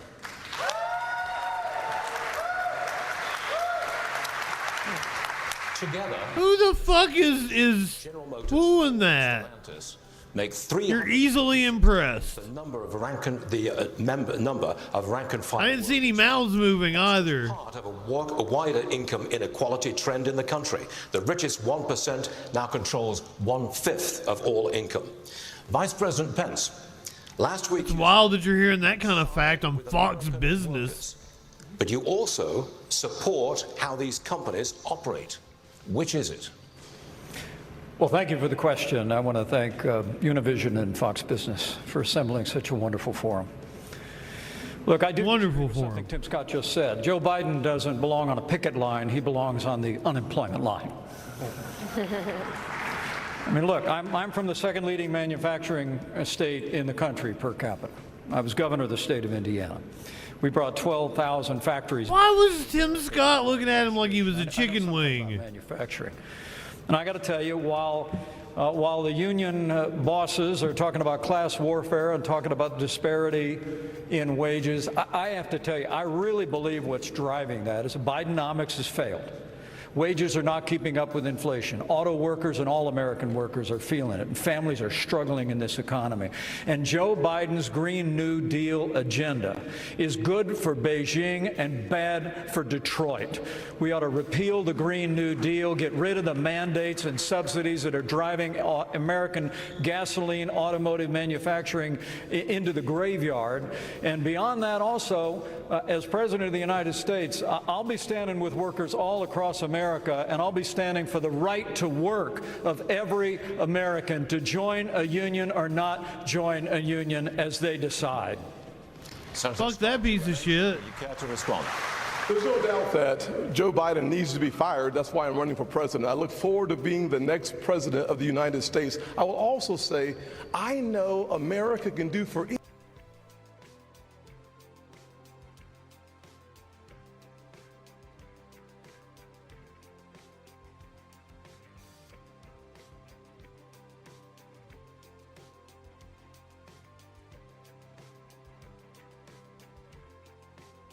Rose. These United States of America. Governor Haley, you raise your hand. Yeah, I think we need to look at exactly what happened. Biden showed Nikki Haley. But why are those workers actually there? It's because of all of the spending that he has pushed through in the economy that's raised the inflation. So when you look at the fact that we are paying higher gas prices, higher grocery prices, I mean, it's Rumble. more a year for families. What we need to do is I came out with an economic plan, eliminate the gas and diesel tax so that they have more money in their pocket. Let's focus on going after middle America and cutting taxes for middle America and collapsing those brackets. Let's get rid of unfair distortions like the state and local tax that they give to wealthy people in blue states. I'm on the official GOP Rumble account. Make the small business taxes permanent. They only made those temporary. They made the corporate taxes permanent. Let's focus on what it takes to get more cash in the pockets of workers. That's when we'll be able to deal with strikes like this, not sitting on a picket line like Joe Biden is. Thank you, Governor. Wait, what? We have other questions to get to about economy. It's Rumble. I'm sorry. Allow me to. I'm sorry, I have to jump in. Because we're missing the point, and every other network is missing the point. The reason why people are striking in Detroit is because Joe Biden's interference with capital markets and with free markets. The subsidies, we're subsidizing the automakers and we're subsidizing the cars, and a particular kind of car, not every car. We're subsidizing electric vehicles. And when you decide that we're going to take all of your taxpayer monies, take $1 billion, subsidize a certain type of vehicle, and the batteries come from China. China controls 85% of the rare earth minerals. They're called rare earth because they're measured in parts per million. China is moving 100,000 pounds of earth in Indonesia, in Africa. They're literally destroying the planet so that they can make a battery that's in a car subsidized here. That's why they're striking, because they need 2/3 less workers to build an electric car. Joe Biden, this strike is at Joe Biden's feet. We're going to keep the topic of economy, but allow me to He inserted himself. Burgum's coming for blood. if Congress does not reach a deal by the end of this week. Vice President Pence warns that politics of, quote, Trump's populist proteges, like Mr. Ramaswamy, are a road to ruin for the GOP. If the government shuts down, should voters blame populist Republicans? Voters should blame everybody who's in Washington, D.C. They get sent down there to do the job, and they've been failing at doing the job for a very long time. And let's be honest about this with the voters. You know, during the Trump administration, they added $7 trillion. $7 trillion in national debt. And now the Biden administration has put another $5 trillion on and counting. They have failed, and they're in the spot they're in now because none of them are willing to tell the truth. None of them are willing to take on the difficult issues. They just want to keep kicking the can down the road. And the inflation that Nikki spoke about is absolutely right, and it's caused by government spending. And that's why people all across this country are suffering tonight. And yet, we don't get any answers because Joe Biden hides. Boo, Chris Christie. Answer as to why he's raising the debt the way he's done. And Donald Trump hides behind the walls of his golf clubs and won't show up here to answer questions like all the rest of us are up here to answer. He put $7 trillion on the debt. He should be in this room to answer those questions for the people you talk about who are suffering. And if the government closes, it's the blame. It is to the blame of everyone in Washington, D.C., who has failed to do their job and just plays to the grandstand. The next question is for Governor DeSantis. If we want to get things done, here's how we get it done in Washington. We must find a way. Can we please respect the time? We can get it done. Governor DeSantis, you haven't spoken. Please. The people in Washington are shutting down the American dream with their reckless behavior. They borrowed, they printed, they spent, and now you're paying more for everything. They are the reason for that. They have shut down our national sovereignty by allowing our border to be wide open. So please spare me the crocodile tears for these people. They need to change what's going on. And where's Joe Biden? Alligators. Don't you have alligators in Florida? And you know who else is missing in action? Donald Trump is missing in action. He should be on this stage tonight. He's kind of not. He's defend his record where they added 7 points. He's right here, sir. That set the stage for the inflation that we have now. I can tell you, He's still rambling. We cut taxes, we ran surpluses, we've paid down over 25% of our state debt, and I vetoed wasteful spending when it came to my desk. And as your president, when they send me a bloating spending bill that's going to cause your prices... There are 200K watching the debate. There's only 80,000 watching Trump, but that's right side broadcasting and not Trump's feed. And Americans, and I know that you've been thinking about it because child care costs, they are up. They're topping $10,000 per month. Some families are spending up to half of their income on child care, and they're having to decide, is it worth it for me to work, or does it not make sense for me financially? In 3 days, the billions of dollars in pandemic-era funding is going to end, and 70,000 daycares could close. So you had an effort to broaden eligibility for child care assistance. That fell apart last year. And for the moms and dads out there who are worried, what can you tell them if you weren't able to get it through the Congress? How could you do it as president? Certainly one of the things I did as a member of Congress was to make sure that we protected the Head Start programs around the country, giving people the opportunity to pick and choose the place that they send their children. The challenges that we see today under the Biden administration is that the cost for daycare has gone over $15,000 per child. In the Build Back Broker plan, he called it a Build Back Better plan, it was going up to $29,000. You have to explain your joke. Fix that problem is to make sure that we actually cut taxes and give more Americans their money back. When I helped write the Tax Cuts and Jobs Act, we actually lowered a single mother's taxes by 70% on the federal level. For dual income households by 60%. Then we went a step. Yeah, I got it, and I groaned. And made it refundable. By doing that, more parents had more resources to make the decisions how to take care of their family. The one thing we should do is let the American people keep their money. When that happens, the greatest opportunities rise from the ashes. Okay, I'm going to give you 15 seconds. Go ahead, and then we're going to the border. Ilya mischaracterized a part of my view. I think this artificial division is unhelpful in our party. The real divide is not between the Republicans on this stage. And in the Reagan Library, I want to say these are good people on this stage. No, they're not. The divide is between the majority of You us think in we're this country stupid? who love the United States of America and share our founding ideals. You think we're free stupid? speech, You think we're meritocracy, fools? the idea you get ahead in this country not on the color of your skin, but on the content of your character, and the fringe minority in the Democrat Party that has a chokehold over that party. That's the real divide. Right. So this populist going to versus go to classical debate immigration and is the border. artificial. Ilya? We need to unite this party. I actually want to answer the question about the Immigration and the border. administration. We are going to talk about immigration and the border and child care. We have I think we're going to millions. go on. You have to. We have we millions have of people. all these questions. We're going to get to you. We're going to come back to you. There's a lot of time. We're about child care. Nobody answered the question. In North Dakota, we knew that the cliff was coming. We knew that there were millions of people without it. And so guess what? We planned. Okay. And when we passed legislation because Sir, we will is get you some questions, but you're going to have to let us move on. We are going to the border next. child care sir, is workforce infrastructure. I haven't been given a chance to in respond. 1984. I applaud him. That's one way to get some notice. The idea of amnesty. Who cares what Ronald Reagan said? Put down roots and who have lived here, even though sometime back they may have entered illegally.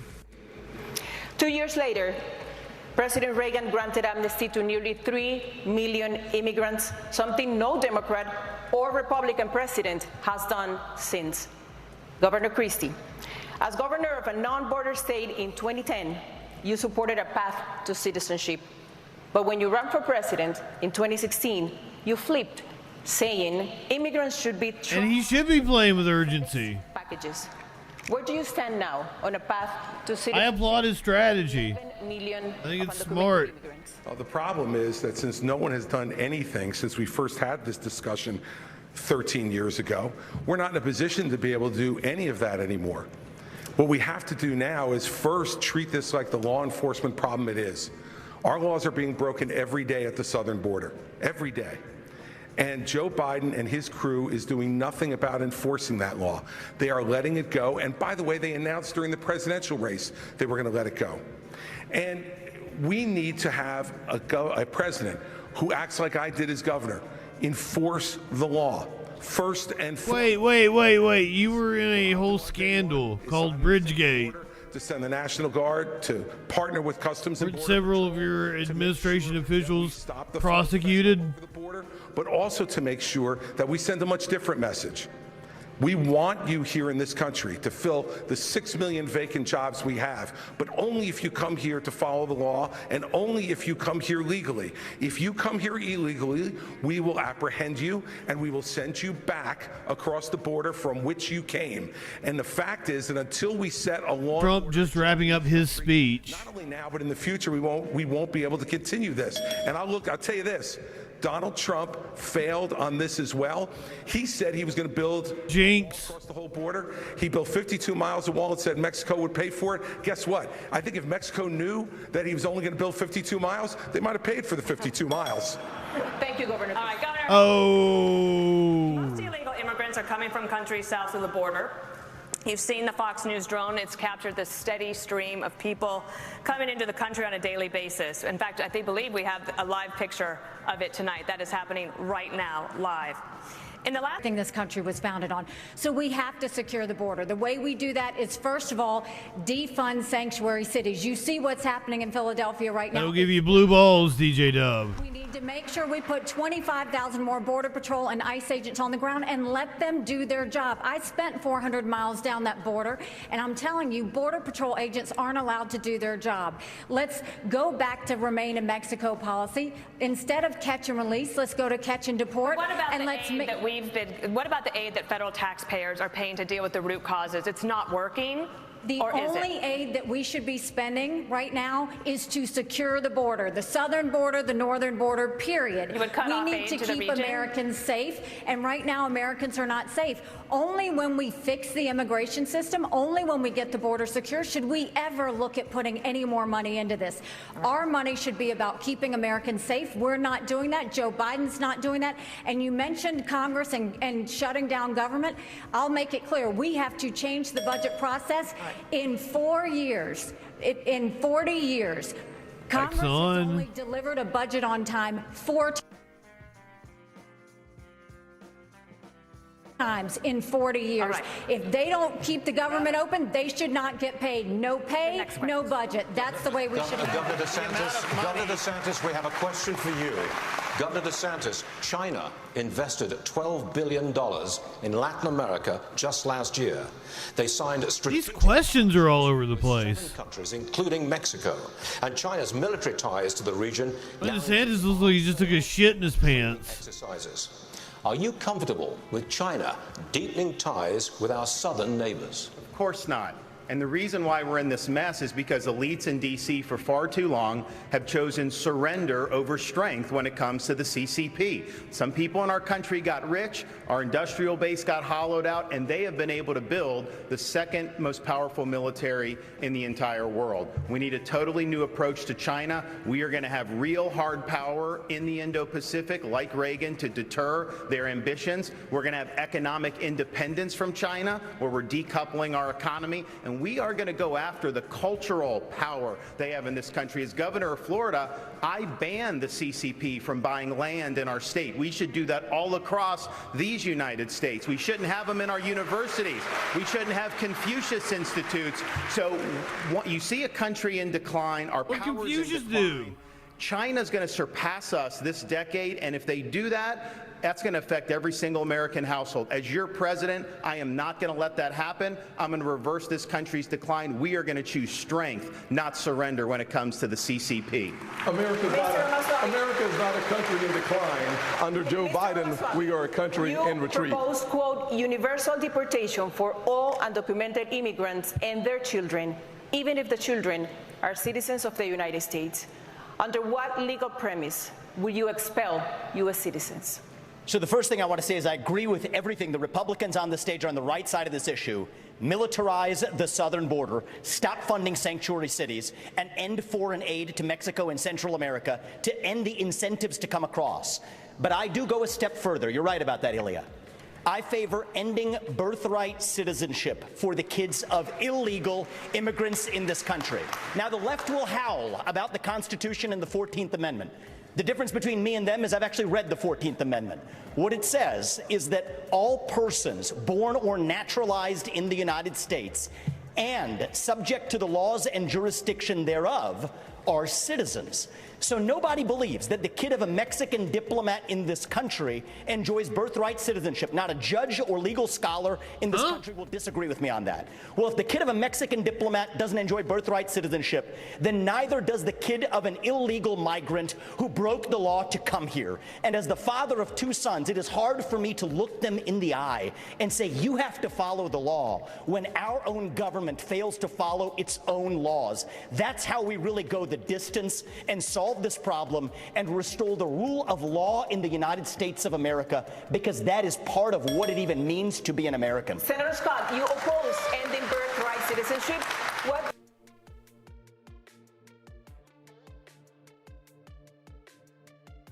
Does Mr. Ramaswamy have wrong on that issue? Yeah, there's no doubt the fact that when you think of the Constitution and the 14th Amendment, it was certainly written as it relates to slavery, not as it relates to illegal immigration. It's been applied to illegal immigration. So the challenge that we face is, in fact, one that has to do with whether or not the people that come here are under the jurisdiction of our laws. And frankly, if you come here illegally, you are not. Now, surviving a Supreme Court argument is something I can't tell you. But from a perspective of the Constitution, I think it's simple, that clearly it was designed for slavery and not for illegal immigration. I'll go one step further, though.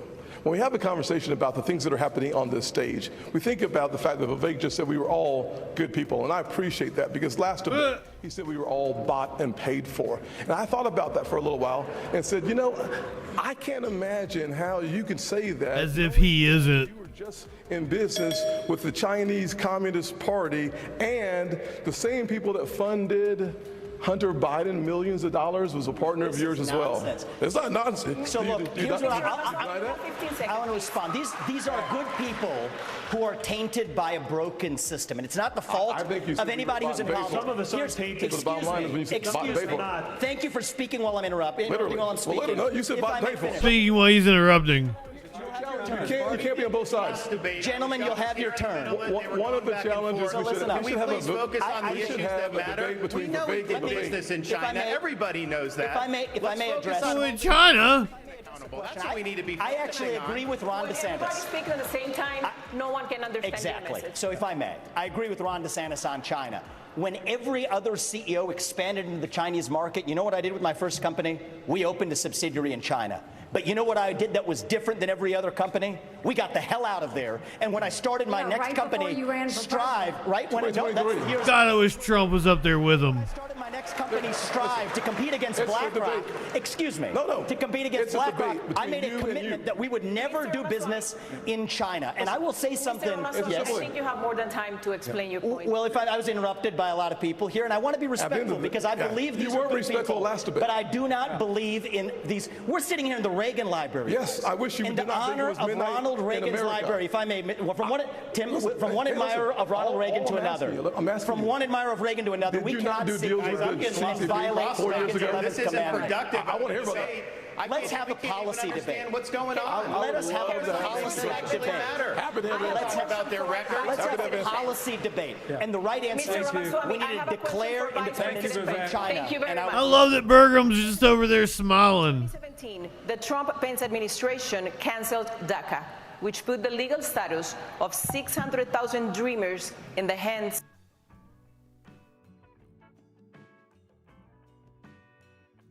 I'm gonna switch to Univision's YouTube. I'm gonna switch to Univision's YouTube and see if this fixes our issues. Bueno, pero permíteme hablar sobre este asunto. En primer lugar, yo negocié. Oh, I wasn't expecting that. We reduced illegal immigration and asylum abuse by 90%. And as President of the United States, I can do it again. And the truth is we need to fix a broken immigration system, and I'll do that as well. But first and foremost, a nation without borders is not a nation. And we have to secure the southern border of the United States of America. I know how to do it, and we will do it again. And let me say one other thing about China. Let me say one other thing about China. Would you negotiate with Congress to give a solution to the problem that dreamers This is the main channel in Rumble with the debate. I served in Congress for 12 years, although God damn it. Longer. But you know, something I've done different than everybody on this stage is I've actually secured reform in Congress. Yeah, because I'm an idiot. That's why, Richard. But you've increased spending in Florida by 30%. When I was a member of Congress in 2006, right after Hurricane Katrina, Dana, you remember it.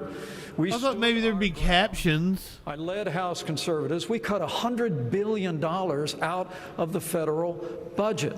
It can be done, but as I said in the last debate, I'll say again, this is no time for on-the-job training. I'm going to be ready on day one to get Congress to step up, secure the southern border of the United States, build a military fitted to our times, and we're going to get spending in Washington, D.C. under control once and for all. On the other side of this break, and I propose to go to a break.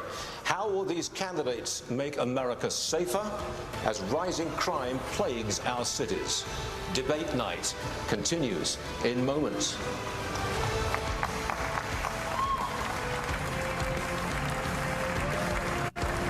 Do you trust our government and where the economy is heading? Does the thought of losing your hard-earned retirement savings to DC's reckless spending scare the heck out of you? Well, you're not alone. Smart Americans are taking action while they still can by reaching out to Birch Gold Group. For over 20 years, Birch Gold has helped concerned Americans protect their futures. Oh God, what happened? My apologies. They went to a commercial break right as I got up. I really wanted a donut. I got these donuts over here. I wanted a donut.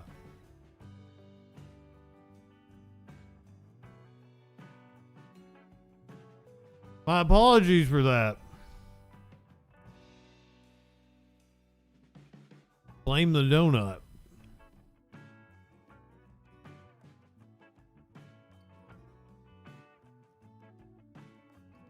Bad time for me to take a donut break. What do you think thus far? It's been pretty crazy.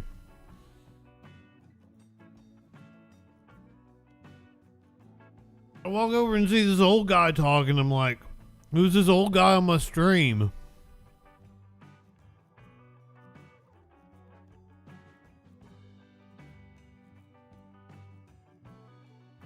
I've just been sitting here thinking about this donut.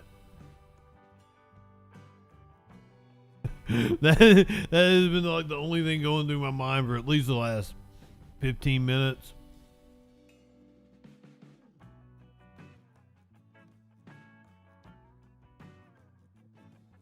Is it like an Edmonds? They're a really good donut.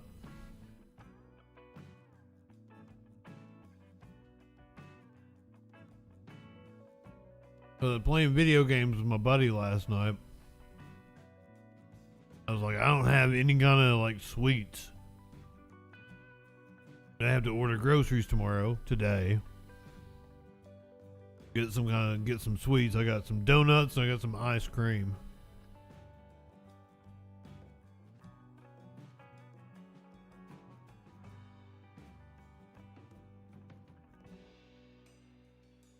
These donuts are the fucking shit.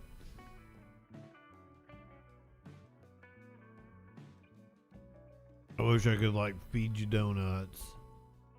Wish I could shotgun you some weed. Feel like I follow her OnlyFans.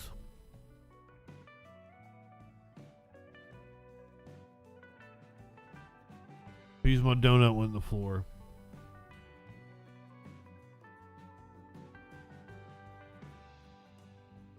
Wait, that was an ad for Black Rival Coffee?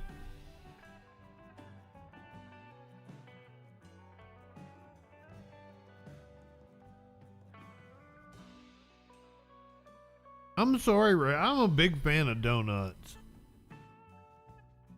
Like I'm from where like Krispy Kreme is from.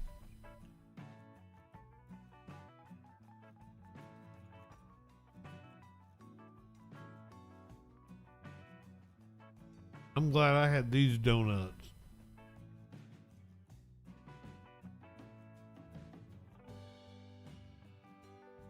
Who do you think is winning the debate? What do you guys think?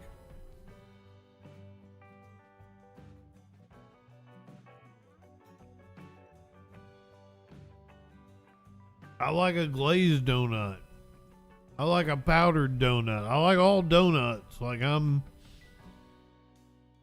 pretty into donuts.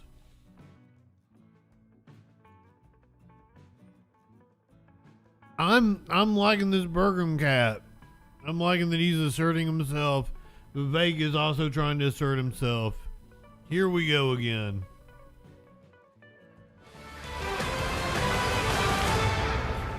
And welcome back to the Reagan Library for the second Republican presidential debate. I do want to just remind I might get another donut. for questions, 30 seconds for a follow-up, and the more you mention each other, that means the fewer questions you're going to get. Okay, so we want to talk about crime. This has been a horrendous problem in our country. The Fox News and others have been covering it.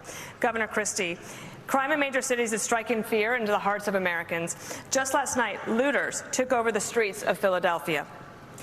You said in the last debate that you would use U.S. attorneys to prosecute crimes local prosecutors won't.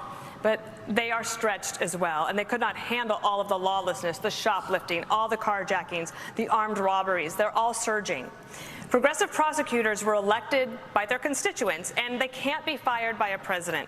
So what would you do to end the revolving door of criminality? Well, look, Dana, I'm the only one on this stage who's done it.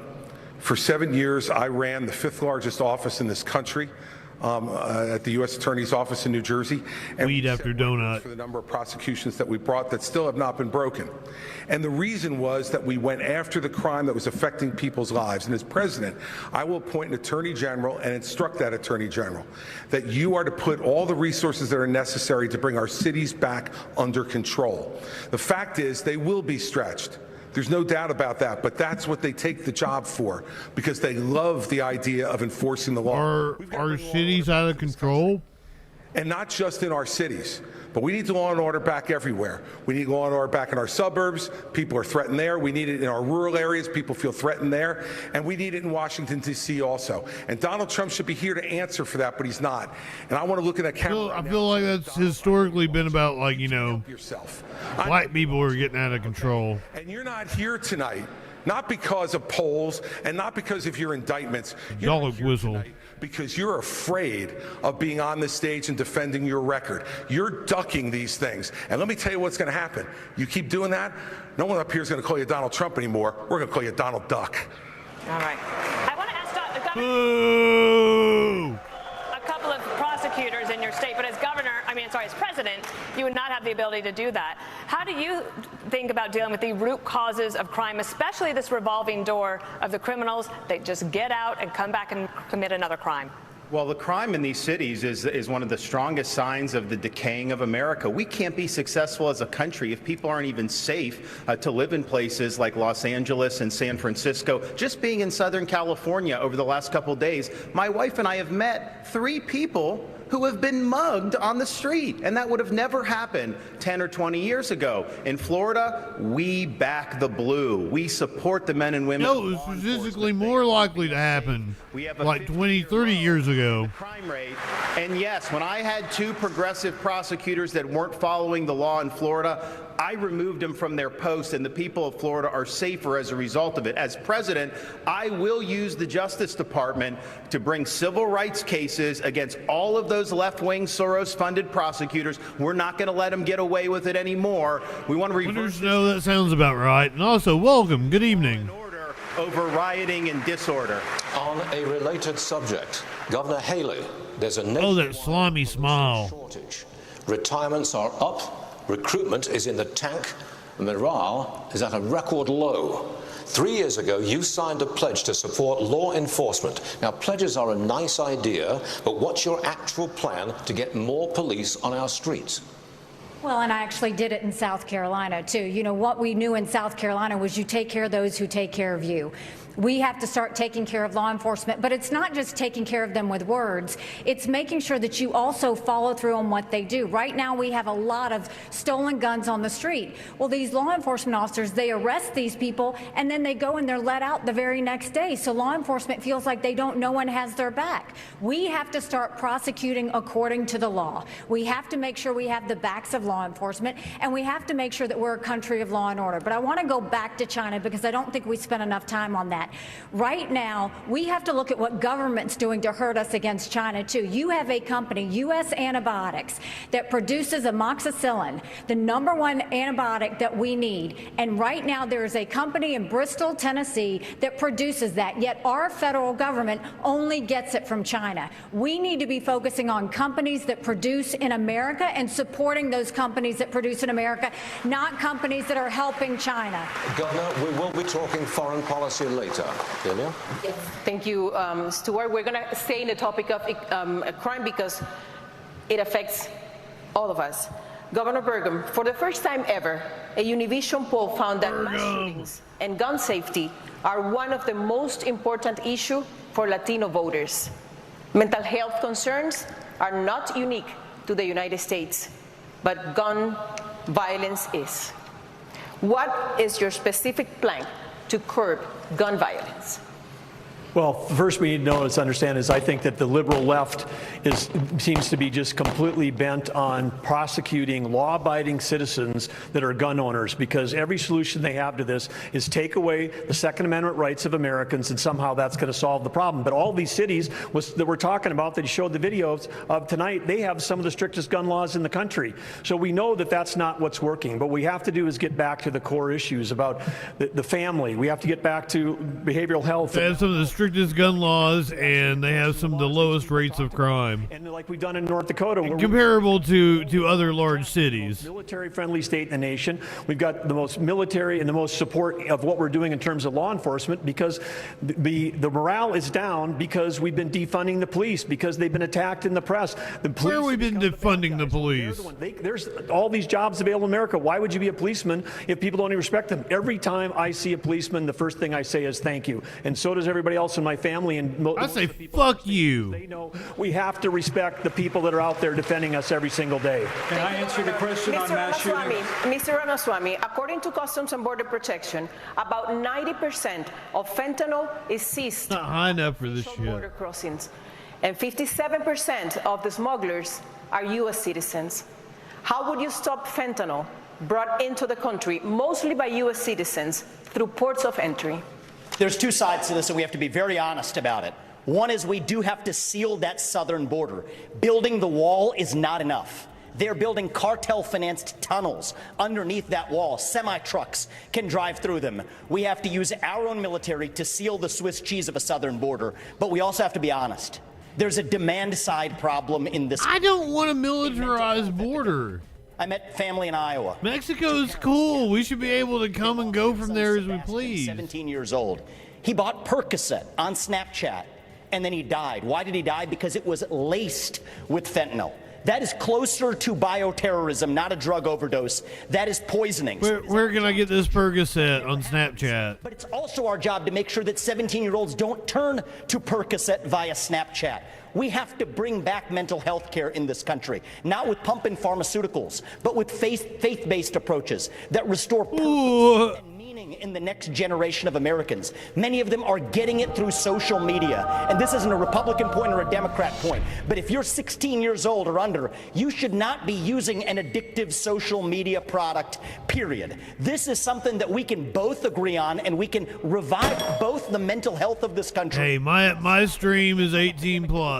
More people this year than who died on 9/11, and I refuse to be a passive bystander sitting in the White House like the hollowed out husk of a current president we have. We will step up and address this problem to stand for Americans and our children. President That is why, everything he said I agree with. That is why, as Commander-in-Chief, I'm going to use the U.S. military to go after the Mexican drug cartels. They are killing our people. And the stories that I've seen... We're going to attack Mexico. 18 months, parents rented an Airbnb. And apparently the people that had rented it before were using drugs. The infant was crawling, the toddler was crawling on the carpet. I smell bullshit. Fentanyl residue and died. Are we just going to sit here and let this happen, this carnage happen in our country? I am not going to do that. So I guarantee you on day one, this border is going to be a day one issue for me as president. We're going to declare it a national emergency. Yes, we'll build the wall. We'll do remain in Mexico. But those Mexican drug cartels are going to be treated like the foreign terrorist organizations that they are. President Pence. All right, Vice President Pence. We're going to move on to a different issue. Hold on, sir. Vice President Pence. $5 billion. Just last month, Vice President Pence, you said $5 billion. all Obamacare mandates. However, you also made that same promise in 2016. And at that time, Trump-Pence had congressional majorities for at least the first 2 years, and you did not deliver on that promise. So Obamacare, right now, it is more popular than ever. Why should Americans trust you, if you become president, to fix that, or is Obamacare here to stay? Yeah, totally. There was the real daycare story that we've covered here on the stream. It's an important one, Dana. Look, I'm someone that believes that justice delayed is justice denied. And as a father of three, as the grandfather of three beautiful little girls, I am sick and tired of these mass shootings happening in the United States of America. And if I'm president of the United States, I'm going to go to the Congress of the United States, and we're going to pass a federal expedited death penalty for anyone involved in a mass shooting so that they will meet their fate in months. John, it's been fucking wild thus far. That the Parkland shooter, Ron, is actually going to spend the rest of his life behind bars in Florida. That's not justice. We have to mete out justice and send a message to these would-be killers that you are. No. I think death is the easy way out. But does that mean Obamacare is here to stay?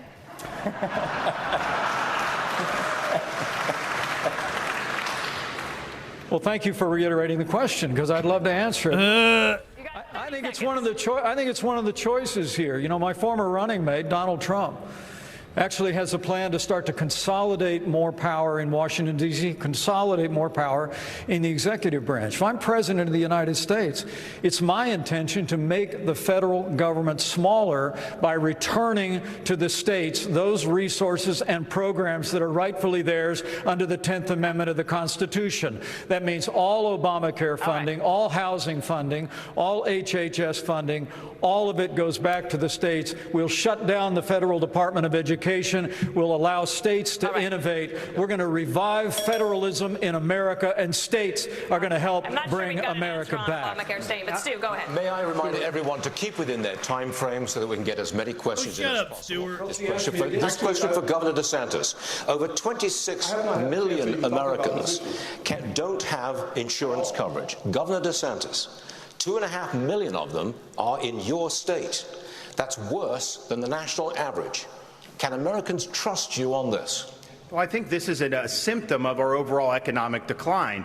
Everything has gotten more expensive. You see insurance rates are going through the roof. People that are going to get groceries. I spoke with a woman in Iowa, and she said, you know, for the first time in my life, I'm having to take things out of my grocery cart when I get to the checkout line because the total goes up so quickly. So this is very real, and people are hurting out there. So we've got to address the underlying problem with Bidenomics, the overspending, taking all Biden's rules and regulations. I'm going to throw them in the trash can on day one. You're not going to have to worry about that. We're going to open up all of our energy. We will be energy dominant in this country. That will lower your gas prices. And what we need to do with health care is recognize our health care is putting patients at the back of the bus. We have big pharma, big insurance, and big government, and we need to tackle that and have more power for the people and the doctor-patient relationship. Shit analogy. Is your record in Florida on insurance worse than the national average? Our state's a dynamic state. We've got a lot of folks that come. Of course, we've had a population boom. We also don't have a lot of welfare benefits in Florida. You know, we're basically saying this is a field of dreams. You can do well in the state, but we're not going to be like California and have massive numbers of people on government programs without work requirements. We believe you work and you got to do that. And so that goes for all the welfare benefits. And you know what that's done, Stuart? Our unemployment rate is the lowest amongst any big state. We have the highest GDP growth amongst any big state. And even CNBC, no fan of mine, ranked Florida the #1 economy in America. We're moving on. On the topic of healthcare, Governor Haley, healthcare is the leading cause of bankruptcy for American families, accounting for 2/3 of all personal bankruptcies. As president, how you protect Americans who get sick from financial ruin? First of all, how can we be the best country in the world and have the most expensive health care in the world? We have an issue. My mom was in the hospital, and when she was in the hospital, they tried to bring her a couple of Tylenol, and she said, I don't need it. And they said, honey, go ahead and take it because you're paying for it anyway. Why is it that when we got the bill, the insurance company and the hospital negotiated the bill for her without her having anything to do with it? When I am president, we will break all of it, from the insurance company to the hospitals to the doctor's offices to the PBMs to the pharmaceutical companies. We will make it all transparent, because when you do that, you will realize that's what the problem is. Second thing is you've got to deal with tort law. The doctors don't give you the 10 tests because they want to. It's because of the 90% chance they'll get sued. And then we need to bring competition back to healthcare, get rid of certificate of need systems, and make sure that they can compete. We have to put the patient in the driver's seat. They've been in the back seat for way too long. And once we give the patient the ability to decide their health care, deciding which plan they want, that is when we will see magic happen. But we're going to have to make every part of the industry open up and show us where their warts are, because they all have them, and we need to fix this on their warts. That's what we do you have a better way in 30 seconds? Well, yes, we're not talking about the real. Yeah, fix healthcare in 30 seconds. The most expensive healthcare in the world. It's because the federal government got involved the same way they did with EVs, and they said we're going to subsidize a particular kind of software back in 2008 under Obama, and they said, hey, we're going to do this. It's going to make everyone more productive. All of you that are watching have been to a doctor's office when the doctor's got his back to you and their hands on a keyboard. The only industry in the world that's ever absorbed $1 trillion of IT and became less productive. They saw less patients per day is U.S. healthcare because they were subsidizing a certain kind of technology. It wasn't about improving healthcare. It was about picking winners and losers.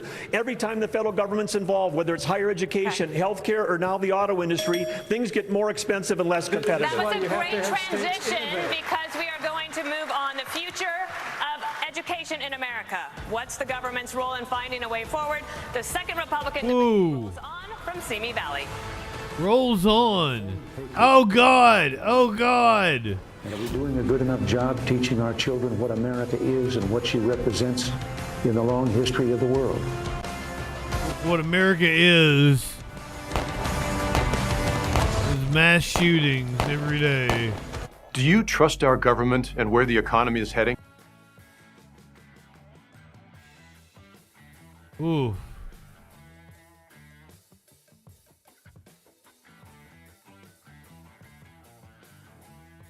Well, this has been something thus far, hasn't it? The questions have been all over the place. Raw rolls on.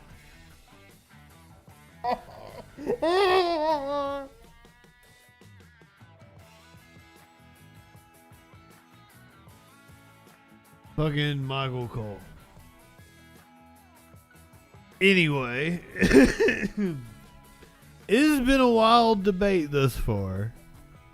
I think we are still yet to see the most fireworks. It might get even more contentious as it goes on.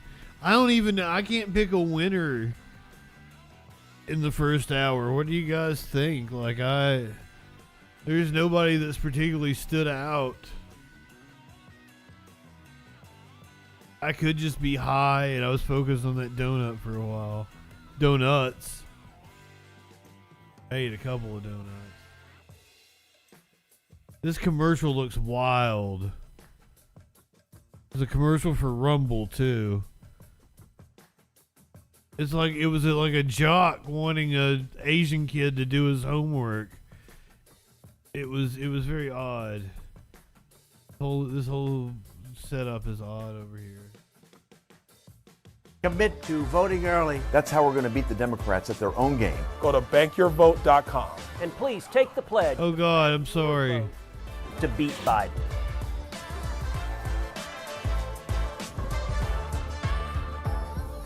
I'm commanded by the chat too. Oh, it's Kevin Sorbo. Kevin Sorbo here with an important. We did Kevin Sorbo last night. Has proposed an $80 billion plan to boost IRS collections. Kevin Sorbo thinks that Hollywood isn't manly enough. Tax network because this is the apex of manly here. While quickly settling your taxes. This is alpha male number one. You still have options. Call Tax Network USA today. Hey there, stop changing channels. Hey. I'm out here in the woods and you gotta see this. It's the new Patriot Power Generator 2000X, a solar generator worth its weight in gold when your power goes out, with double the capacity and expandable so you can run your fridge even longer. It's fume-free, safe to use inside, and never needs That's gas pretty cool. ever. Plus, you'll get this solar panel free. Go to 4patriots.com and do it now. Get your solar generator with free shipping and free panel at 4. I would say it's overpriced though.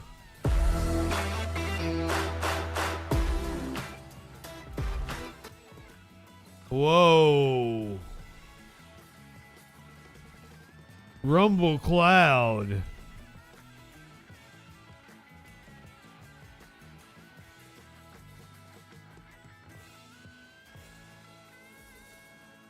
I mean, I have Dropbox and it works pretty well.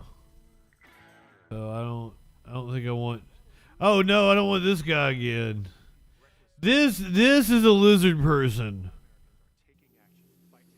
I am certain that is a lizard person.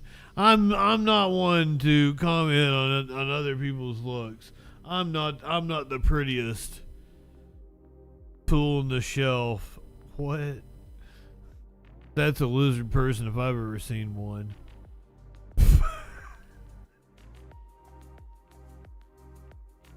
Oh goddamn.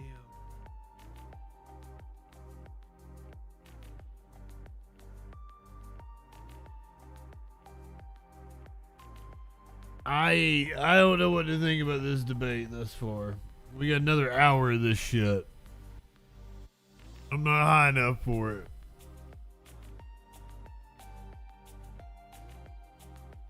It's still on the gold coins and shit over here. I don't know if it's froze. Oh yeah. You say school choice is the answer, but South Carolina, your home state, still has not enacted universal school choice, and even the current expansion won't be fully implemented until 2027. I didn't know they made a new one. 4 years for a fix. So what would good you evening. do right now? Well, and school choice isn't the only answer, but I'll tell you it's not out of a lack of trying that we didn't try and get school choice in South Carolina.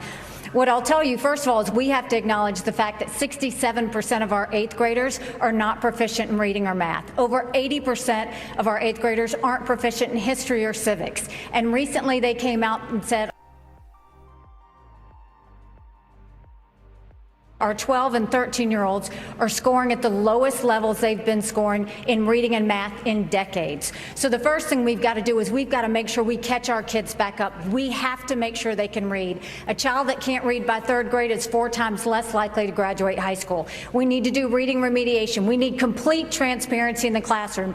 No parent should ever wonder what's being said or taught to their child in the classroom. We need to make sure that we have school choice so that there's competition. We need to move all the programs from the federal government down to the states and let states decide what education looks like in their states. Right. And we need to start building things in America again. Let's put vocational classes back in our high schools, and let's get our kids building the things that we know that we can make. When we start to focus on that and really bring in parental involvement, that's when we'll start to see a difference. But we've got to get parents back included. We've got to quit spending time on this DEI and CRT and instead focus on financial literacy, on digital literacy, and on making sure that our kids know what they need to do to have the jobs of the next generation. On the subject of education, a question for Governor Christie. Students in your state are getting high marks on their report cards, but minorities are not doing well with math and reading. Black and Hispanic students averaging 29 points lower than white students in New Jersey. Would you address minorities first? You have to address all students. And look, in our state, Stuart, frankly, all students matter. Governor, that gap was close to 50%. And what we did was institute more charter schools and more Renaissance schools and more public school choice in New Jersey with innovative solutions in cities like Camden, where now we took what was the worst school districts in America during my time, and we have now increased that by nearly 40% in terms of their proficiency. It can be done when you give people choice. But let's tell the truth to everybody about what this is. This public school system is no longer run by the public. Sir, this is a GOP debate. Randy Weingarten and her crew are absolutely strangling. They are taking the worst of their members and defending them rather than advocating for our kids. And when you have the President of the United States sleeping with a member of the teachers union, there is no chance that you could take the stranglehold away from the teachers union every day. They have an advocate inside the White House every day for the worst of their teachers, not for our students to be the best they can be. What? The President of the United States has to take on the teachers union. I did it in New Jersey, and I will do it as President of the United States. Governor DeSantis, I have a question for you. Governor DeSantis, I have a question for you. Did he say that Biden was bonking Randy Weingarten? Quote, slaves develop skills which in some instances could be applied for their personal benefit. You have said slaves develop skills in spite of slavery, not because of it. Yeah, that was but stupid. Many are still hurt. For descendants of slaves, this is personal. Yeah, John, like we breezed past that. Perpetrated by Kamala Harris. We are not going to be doing that. Second of all, that was written by descendants of slaves. These are great Black history scholars, so we need to stop playing these games. Here's the deal.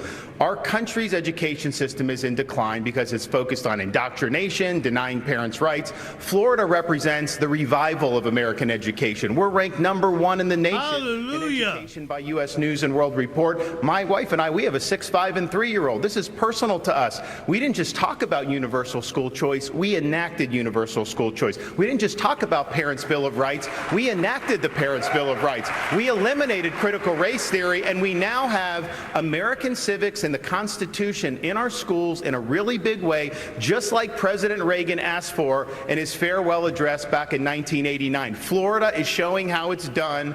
We're standing with parents, and our kids are benefiting. Senator Scott, you oppose to these new standards. What is your message for Governor DeSantis? There is not a redeeming quality in slavery.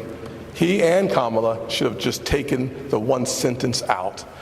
America has suffered because of slavery, but we've overcome that. We are the greatest nation on earth because we faced our demons in the mirror and made a decision. So often we think that all the issues, you talked about crime and education and healthcare, we always think that those issues go back to slavery. Here's the challenge though. Black families survived slavery. We survived poll taxes and literacy tests. We survived discrimination being woven into the laws of our country. What was hard to survive was Johnson's Great Society, where they decided to put money, where they decided to take the black father out of the household to get a check in the mail, and you can now measure that in unemployment, in crime, in devastation. If you want to restore hope, you've got to restore the family, restore capitalism, and put Americans back at work together as one American family. Our nation continues to go in the right direction. It's why I can say I have been discriminated against, but America is not a racist country. Never, ever doubt who we are. We are the greatest country on God's green earth. And frankly, the city on the hill needs a brand new leader. And I'm asking for your vote. I'm going to have a question for you, Mr. Ramaswamy. That's slick. Over 10.7 million students in over 18,000 public schools nationwide have the ability to change their identity without parental notification. Governor Christie told Stewart last week that he would pass a federal law to protect parental rights. Would you try to do the same? I have to be very clear about this. Transgenderism, especially in kids, is a mental health disorder. We have to acknowledge the truth of that for what it is. I met two young women early in this campaign. Specifically on parental rights in schools. Parents have the right to know. And you know what the hypocrisy of this is? Even New Hampshire failed to actually get past a piece of legislation here. The very people who say that this increases the risk of suicide are also the ones saying that parents don't have the right to know about that increased risk of suicide. And I'm sorry, it is not compassionate to affirm a kid's confusion. That is not compassion, that is cruelty. I met two young women, Chloe and Katie, early in this campaign, who are in their 20s, now regret getting double mastectomies and a hysterectomy. One of them will never have children. And the fact that we allowed that to happen in this country is barbaric. So I will ban genital mutilation or chemical castration under the age of 18, and parents have absolutely the right. Would you try to pass a federal law that says parents should have that right? We are going to require states absolutely have to follow. You didn't mention how old they were when it happened. Yes. You in your state, you do not have a law that says parents can't be notified. Bergam. You want to be president. Would you try to pass a federal law to say parents have that right? I think this is a state's issue, but I do want to say something, because all night long we've been talking about issues about how it's broken in Washington, and I respect all of the people on the stage here for their 100+ years of public service. Thank you. But the reason why we're not talking about education or health care or safety being a problem in North Dakota is because we have a business leader.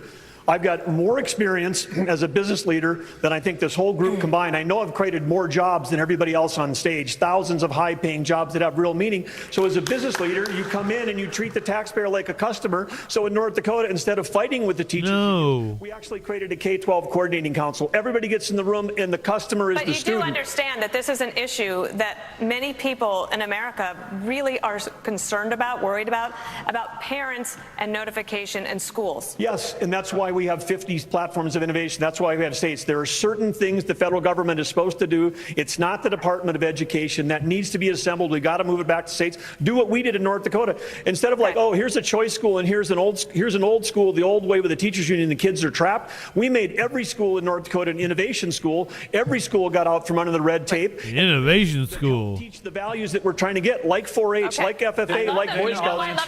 They can get credit for all of that stuff in North Dakota. And by the way, North Dakota is now at the top of the median SAT scores in the country right now.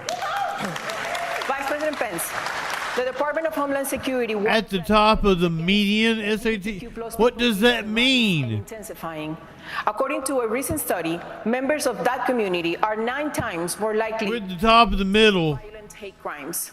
As president, how would you protect this community from violent attacks and discrimination?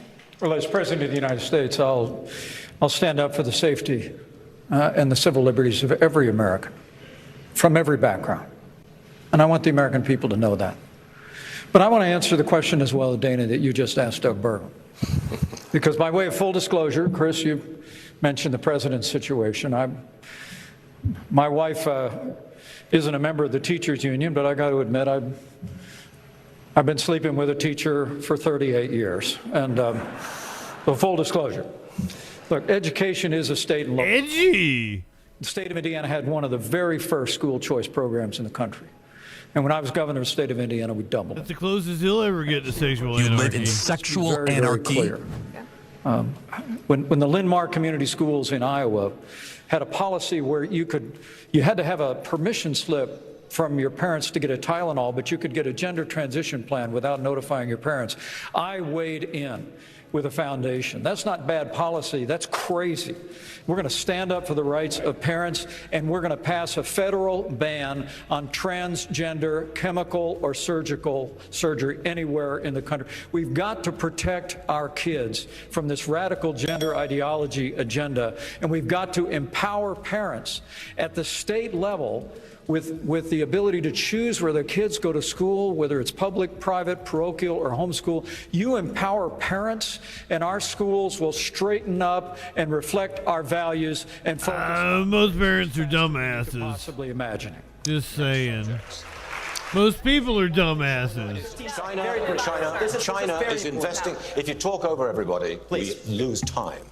China is investing heavily in their tech companies. $280 billion every year on semiconductor research and development. That is 1 CHIPS Act per year. Governor DeSantis, you say companies like Google and Meta have too much power. Doesn't going after them give China an edge? No, I think you look at how our societies develop. They have huge amount of power over our society. They've cracked down on free speech. We're not saying you don't want them to do business, but you want it to be a free market. And right now they're monopolies. But this issue of China, I think, is really going to be fundamental.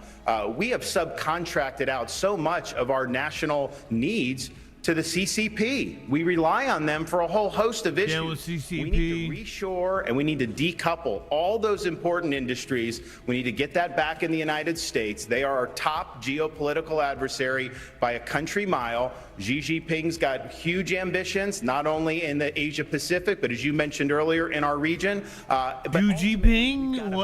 How do you say it? And so that's what we'll do as President of the United States. Governor Christie, I wanted to follow up on this because 22% of American workers fear their jobs will be to a robot. And you said in the past that the free market is the way to go. Would you retrain workers who lose a job to artificial intelligence, and to do what? I think Dana Perino's a robot. Artificial intelligence offers us is an extraordinary opportunity to expand well beyond the productivity that we have now, and to have Americans be able to be involved in that revolution, Dana. You know, each time we have shown incredible innovation and progress in this country.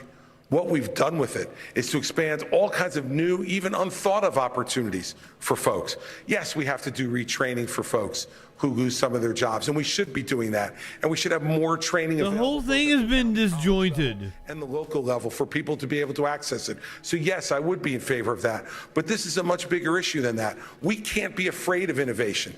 America has been the great innovator of this world over the last 250 years, a technological innovator, a manufacturing innovator, and a freedom and governmental innovator. And that's why America has to continue to stand strong in the world, pro-innovation, pro-progress. Which America are you talking about? As President of the United States, what I will do is to make sure that every innovator in this country gets the government the hell off its back and out of its pocket so that it can innovate and bring great new inventions to our country that will make everybody's lives better. South America? TikTok is banned on government-issued devices because of its ties to the Chinese government. Yet you joined TikTok after dinner with boxer and influencer Jake Paul. Should the It's those damn Paul brothers. easily persuaded? They hope to get Kim Paxton off. So the answer is I have a radical idea for the Republican Party. We need to win elections. And part of how we win elections is reaching the next generation of young Americans where they are. So when I get into office, are on the TikTok. Kids under the age of 16 should not be using addictive social media. We're only going to ever get to declaring independence from China, which I favor, if we actually win. So while the Democrats are running rampant, reaching the next generation 3-1, there's exactly one person in the Republican Party which talks a big game about reaching young people, and that's me. And let me level with all of you. I'm the new guy here, and so I know I have to earn your trust. What do you see? You see a young man who's in a bit of a hurry, maybe a little ambitious, bit of a know-it-all, it seems at times. I'm here to tell you, no, I don't know it all. I will listen.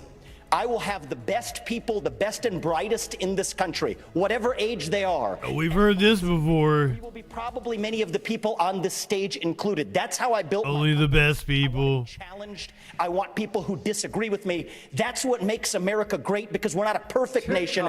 We're founded on the pursuit of perfection.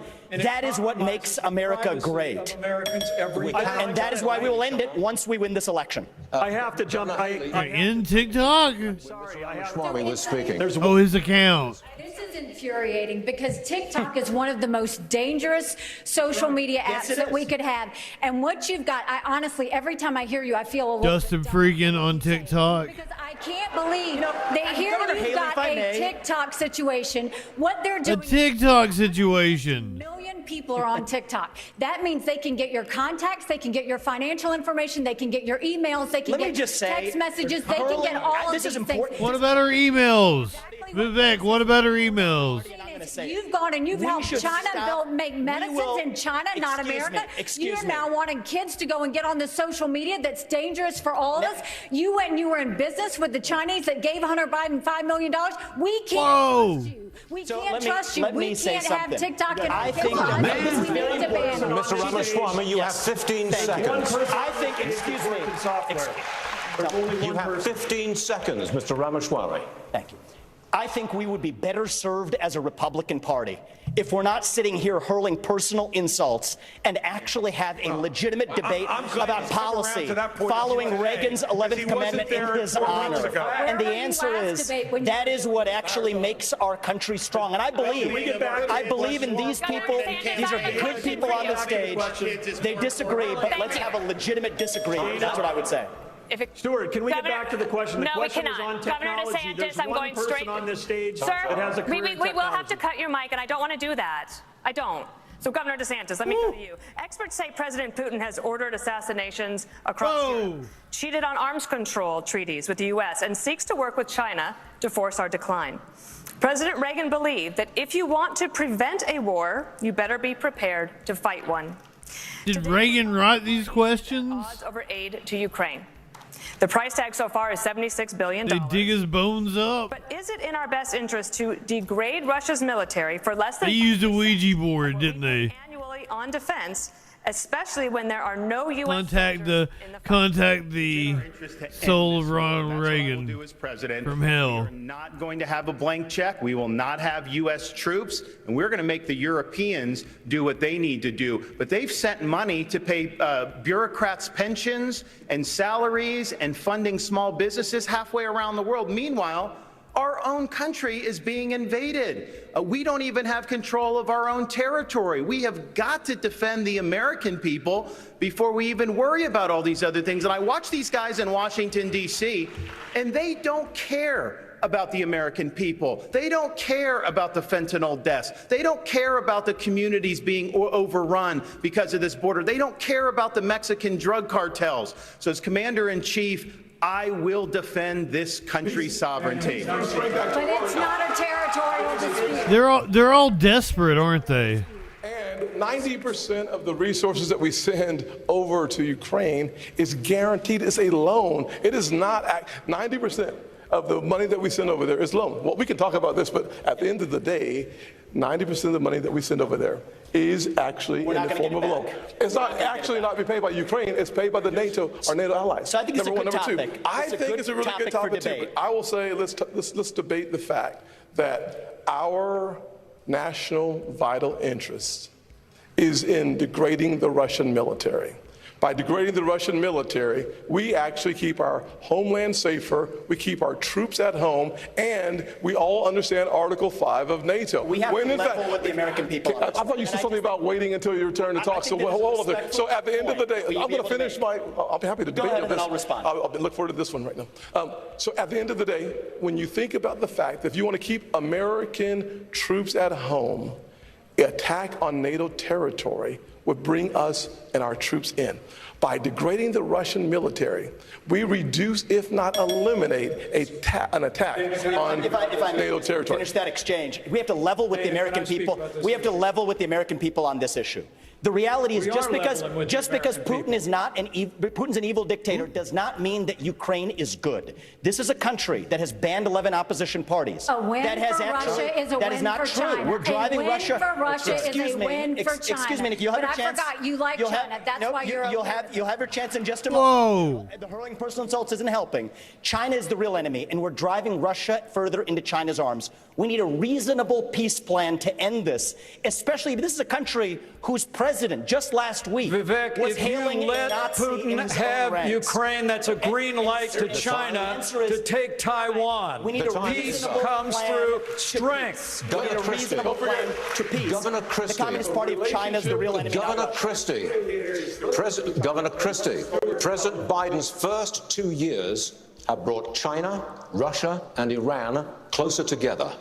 Are we focused too much on Ukraine and not enough on this threat from the New World Order? No, they're all connected, Stuart.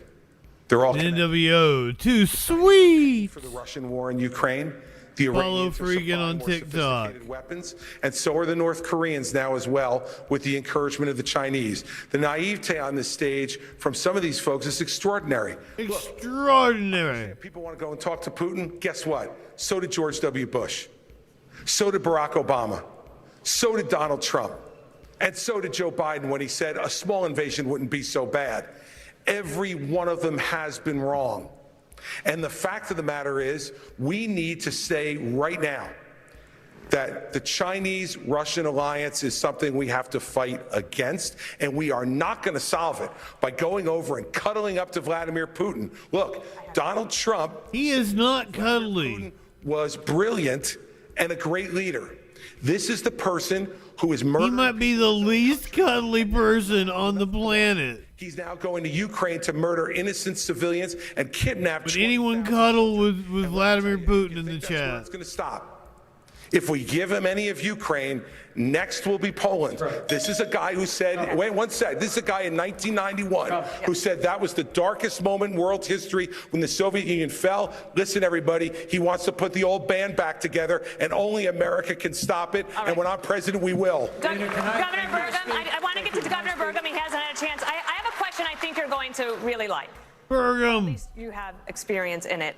And we need to talk about America's farmers because there is a foreign policy connection here. The U.S. and China are in this fierce economic competition. It's hurting American businesses, and there is blowback against American farmers because China then targets them in retaliation. How would you, as president, protect American farmers and ranchers from that kind of retaliation from a foreign government like China? Well, first of all, we've got the best farmers and ranchers in the world right here in America.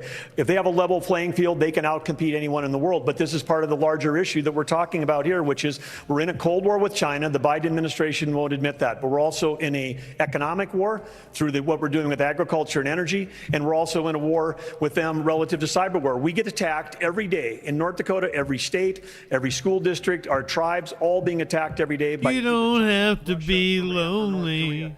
And now we've got a Biden administration whose whole policy is appeasement. They're out there, creating the world, making it less safe. $6 billion they traded for 5 people. They've just now set a price on anyone's head who's a tourist from America, who's a student from America, for kidnapping. If you want more kidnapping, put a price on it.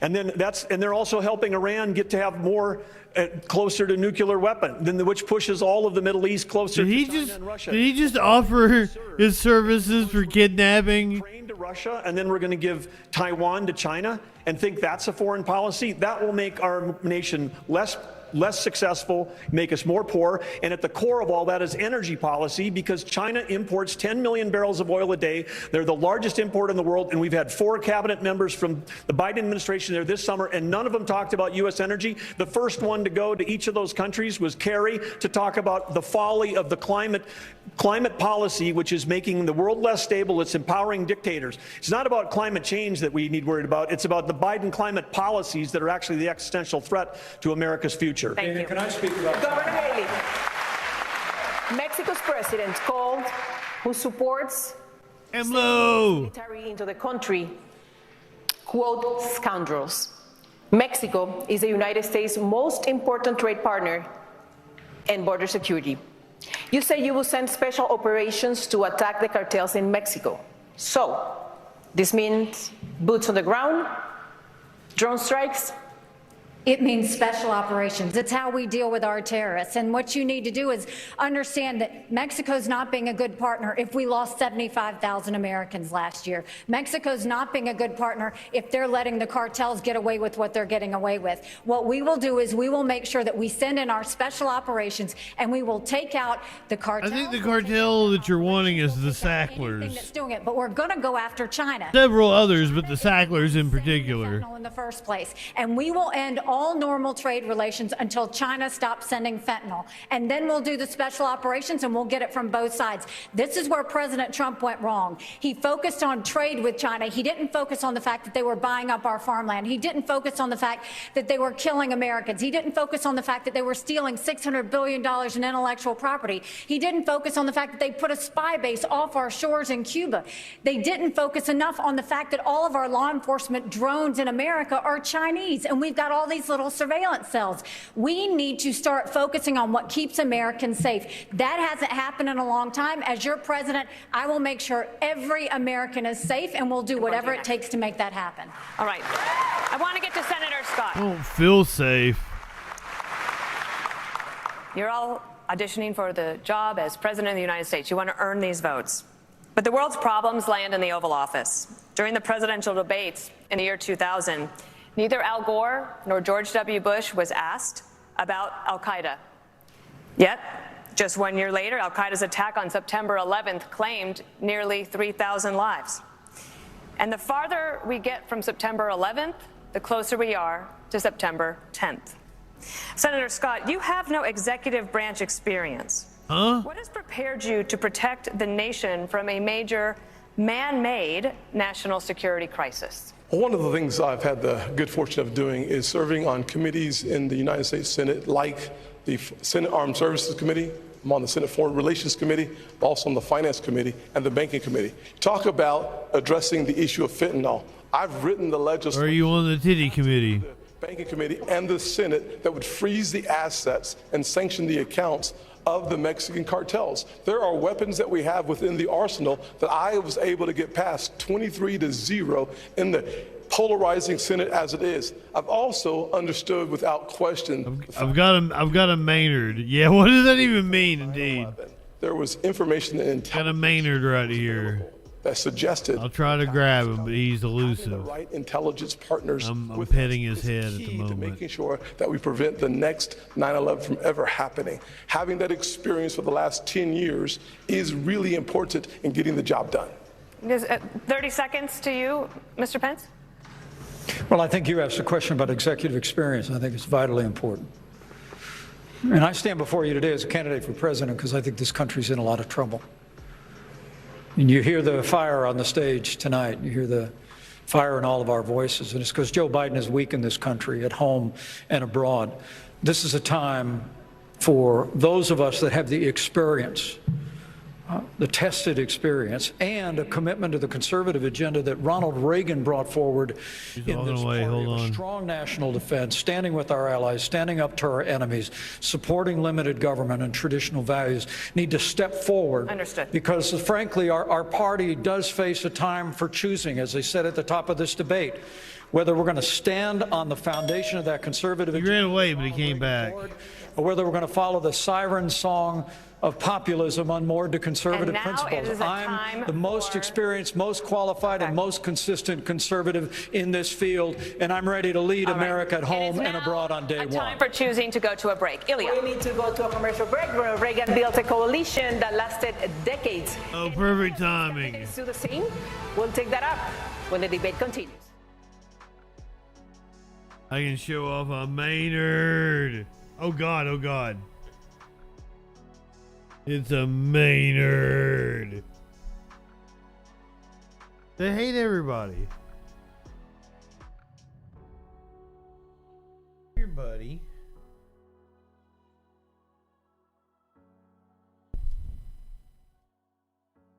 Kicking the microphone over here.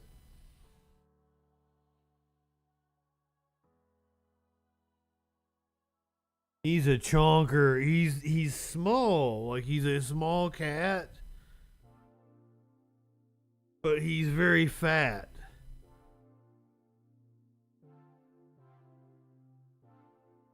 So his belly is so fluffy.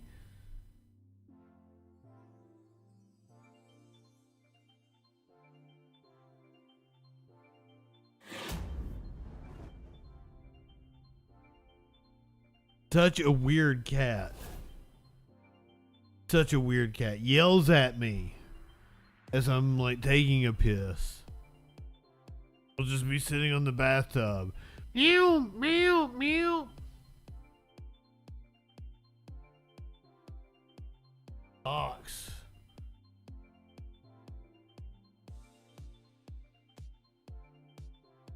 Friday Night Freak Show.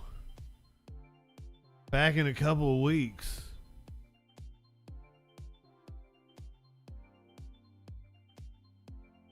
I thought about texting their poll. But I don't even know who is one who looked good in this debate to you guys.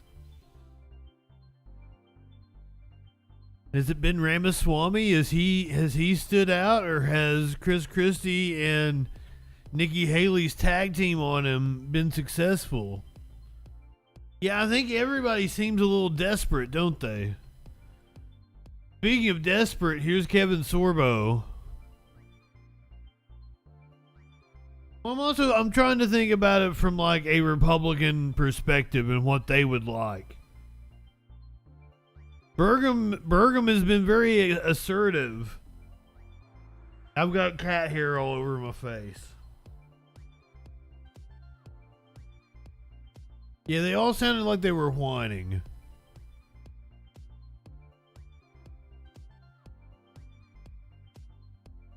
Pence putting in another performance that I think is better than I expected.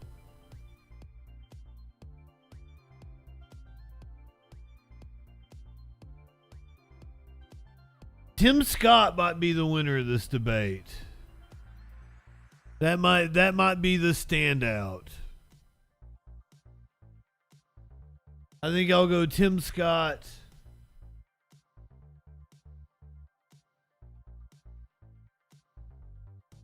Ramaswamy, Pence, DeSantis, Christie, Haley, Berger. Did Burgum set himself apart? Does he rank above Haley and Christie? They're all kind of milquetoast. That's one of the reasons why Ramaswamy stands out. Tim Scott, I think, probably put on the best performance. Here we go.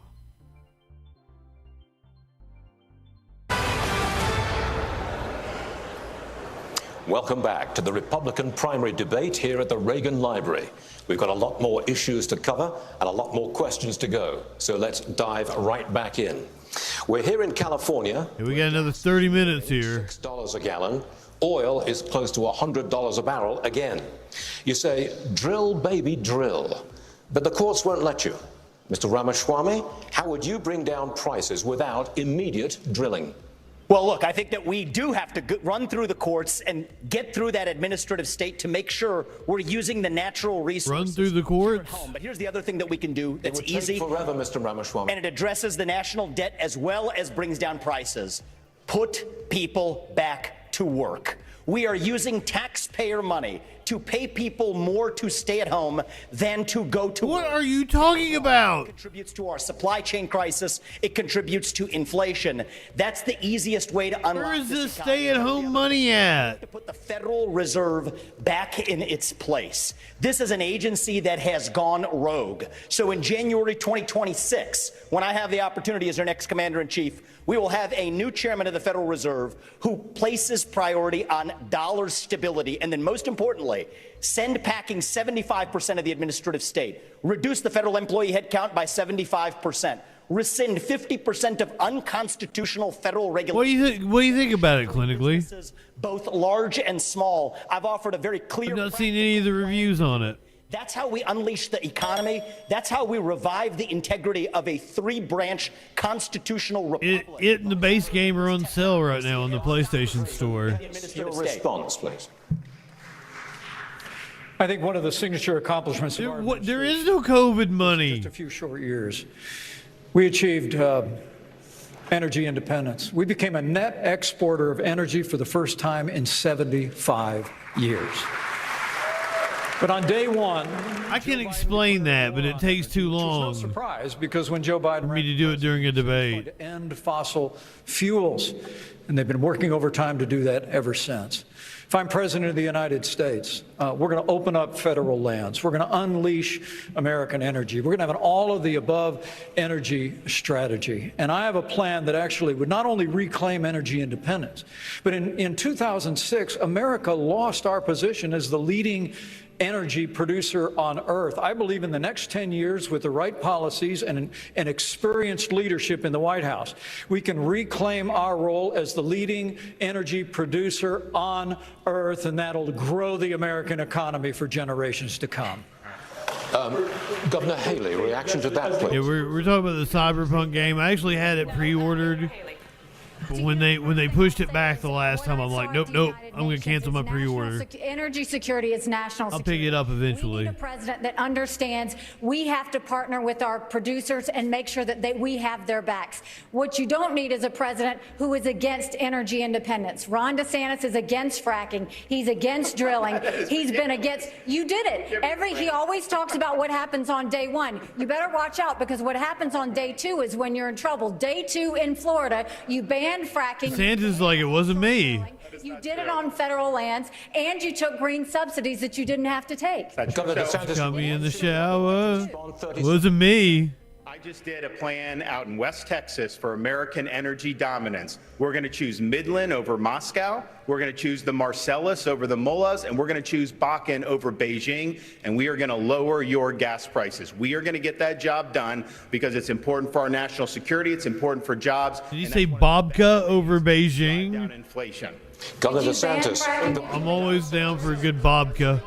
Because this is ridiculous. DeSantis, this question is for Florida, you. Our voters enacted a constitutional amendment. You banned it before they doesn't voted. allow. No, it's not true. You banned it before they voted, Nikki, and not only that, fracking wasn't. They didn't vote on fracking. She's just totally wrong. They voted it Check in. it. That's Check what we it. did. Onshore, we do it in Florida. We don't have as much as maybe West Texas, but we do it. But that was the Constitution. So that's just wrong. And let's just get real here.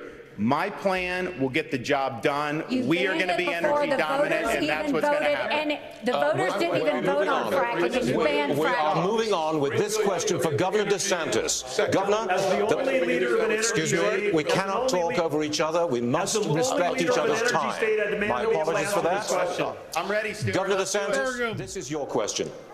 The Biden administration is hell-bent on student loan forgiveness, but you say colleges should be on the hook when graduates cannot pay their debt.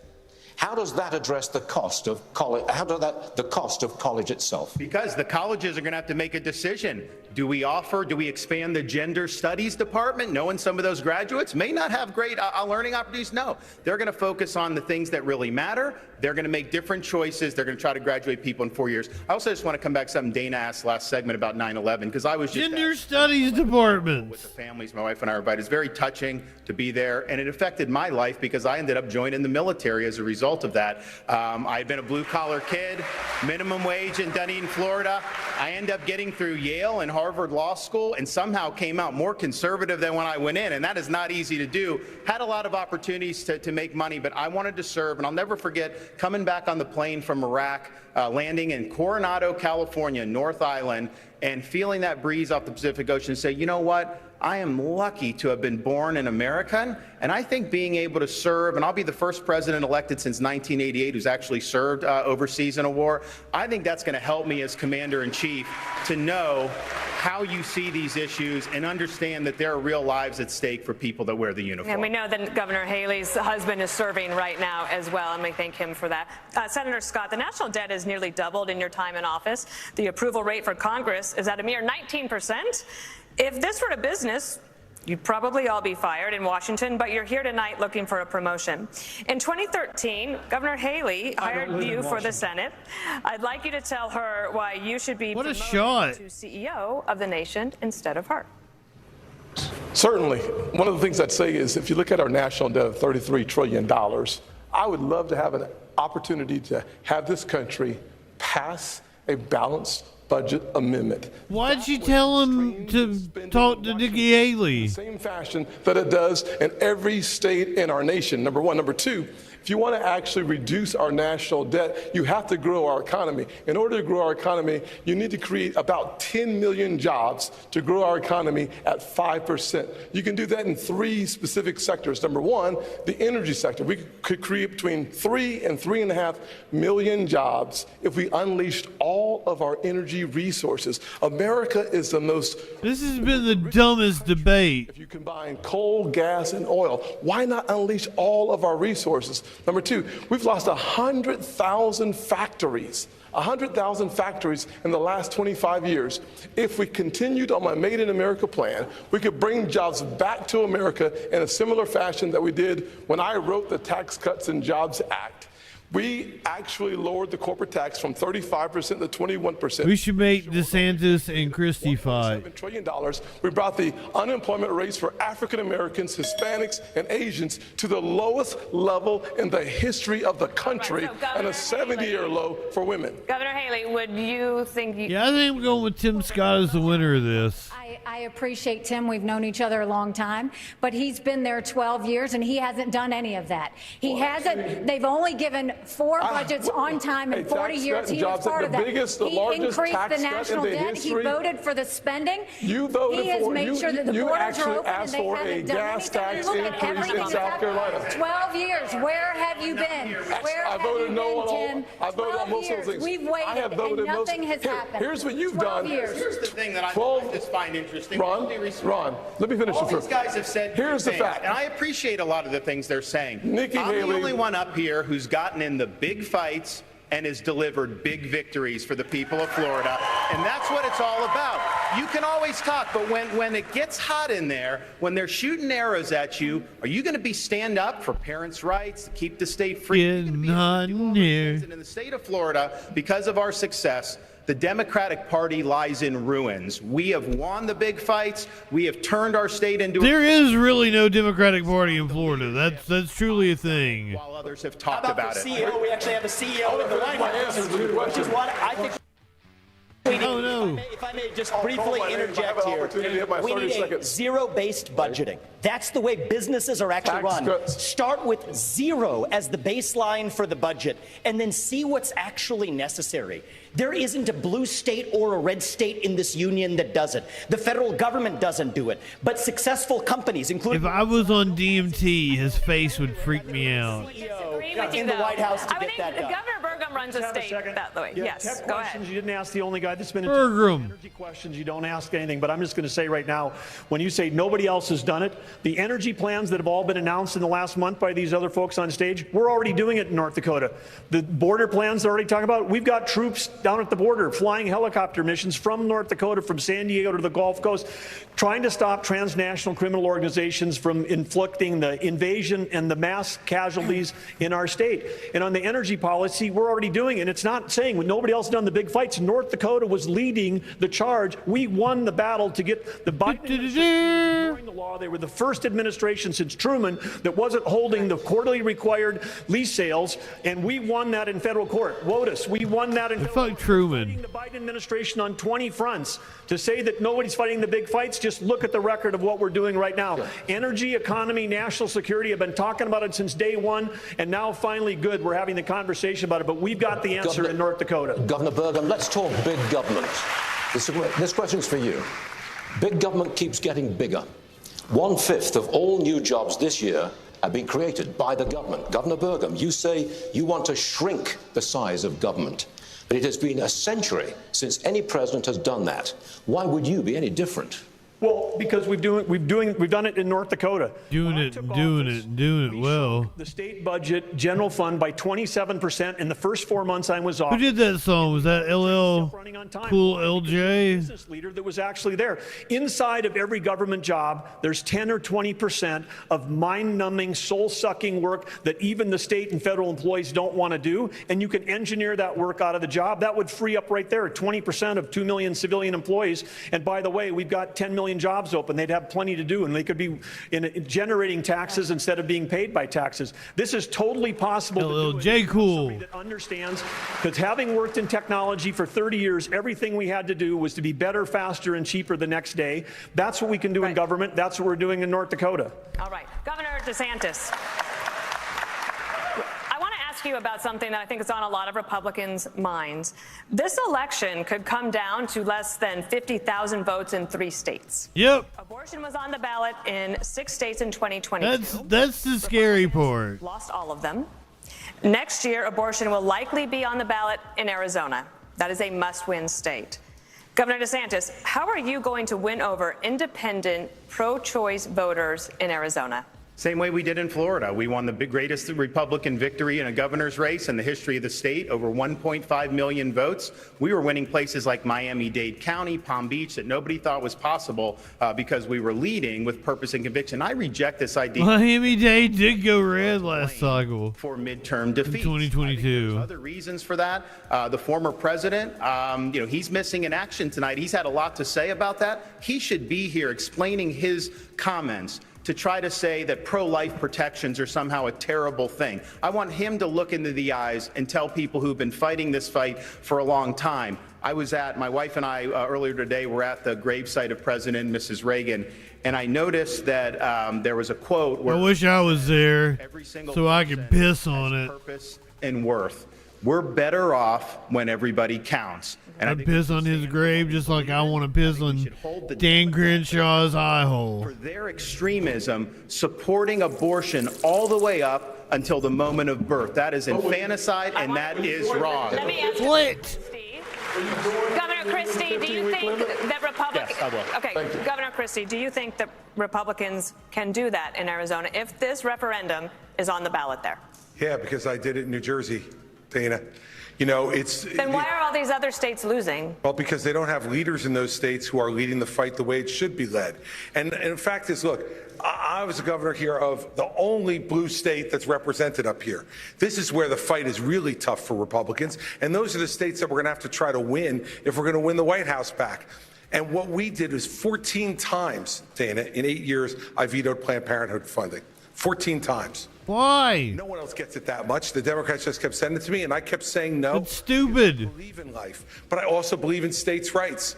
And I think we fought hard against Roe versus Wade for decades to say that states should make these decisions. So we're going to have those fights in the states. But what you need is a leader who can talk to people and make them understand. I mean, New Jersey politics are weird. You have to be pro-life for the entire life, not just the 9 months in the womb. And we talked a lot about fentanyl tonight, and we haven't spoken one moment about treatment. But we need to make sure that for the drug-addicted 16-year-old on the floor of the county lockup, her life is precious too. And we need to be providing treatment. Good on you, Christie. Disease that it is. If you're pro-life, you got to be pro-life for the entire life. We start talking like that, they're going to do what I did in the blue state, which was get reelected with 61% of the vote and won 70% of independents and 51% of Latinos because I told them the truth from my heart. Thank you. Vice President Pence, the latest Univision poll found that 73% of Latino voters think the Republican Party doesn't care about or is being hostile toward them, the Hispanic community. Only Governor DeSantis has translated his campaign into Spanish. How will you reach out to Latino voters? Well, I promise you that we're going to continue to build bridges to every community in this country. And I'm incredibly proud of that tax cut and tax reform bill. I worked on Capitol Hill to help get that bill passed into law. There's nothing behind his eyes. Cut in American history. We saw literally the lowest unemployment ever recorded for Hispanic Americans, the lowest unemployment ever recorded for African Americans, 50-year low for women. So I think the President of the United States needs to be a champion for. You could wear his skin as a costume. American. Be the scariest costume for Halloween. And the aged and the infirm. And it begins with every ethnic group in this country. And I promise you, if I'm President of the United States, you know, Halloween's coming up. I'll be a champion for giving you some tips for Hispanic Americans and for every American. So help me God. Senator Scott, reaction? Yes, there's no doubt that if you lead by example, it's the best way to get the job done. If you look at my office in the Senate, my chief of staff is the only Hispanic female chief of staff in the Senate. I hired her because she was the best, highest qualified person we have. What we need are leaders who lead by example. And I will simply say, does she know who your girlfriend is? Nikki, as it relates to the job that needs to get done. Nikki offered a 10% gas tax increase in South Carolina. Talk about someone who has never seen a federal dollar she doesn't like. 10 cents on the gallon in South Carolina. As the UN ambassador, you literally put $50,000 on curtains in a $15 million subsidized location. Oh yeah, I forgot about that. Bad information. First of all, I fought the gas tax in South Carolina multiple times against the establishment. Just go to YouTube. Against the establishment. Just go to and YouTube you want to know what that 10 cent was? When they wouldn't pass the gas tax, the establishment and the companies wanted me to do it so much that I said the only way I will pass it if you will give us all you have to do is go watch Nikki Haley on YouTube. If you will give me 3 times the deduction in income tax, then I will look at your gas tax, which is why it didn't happen. Secondly, on the $50 million. Here is a nice part. Secondly, on the curtains, do your homework, Tim, because Obama bought those curtains. Did you send them back? It's in the press. Did you send them back? It's the State Department. Did you send them back? Did you send them back? You're the one that works in Congress. Oh my gosh. You get it You done. hung them on your curtains. They were there before I even showed up at the residence. You are scrapping. You are scrapping. Excuse me. You know I fought taxes. Here's the fact, though. I cut taxes. I loaded up our You wanted a gas tax increase, and then you wanted We do not intend to go ahead like this. In fact, we're about to take a commercial break. We'll have more of the second Republican debate. Wait, there's what? Reagan Presidential Library in just a few moments. My ass is sore. Because we've been getting fucked all night. There's more. Yeah. I figured it was going to wrap up at the top of the hour. Then maybe they'll go another half hour. They were arguing about curtains, yes. No, it was a big deal when it happened. Like she was. I feel like if I put in Nikki Haley's curtains, I feel like a whole other thing will pop up. I probably shouldn't.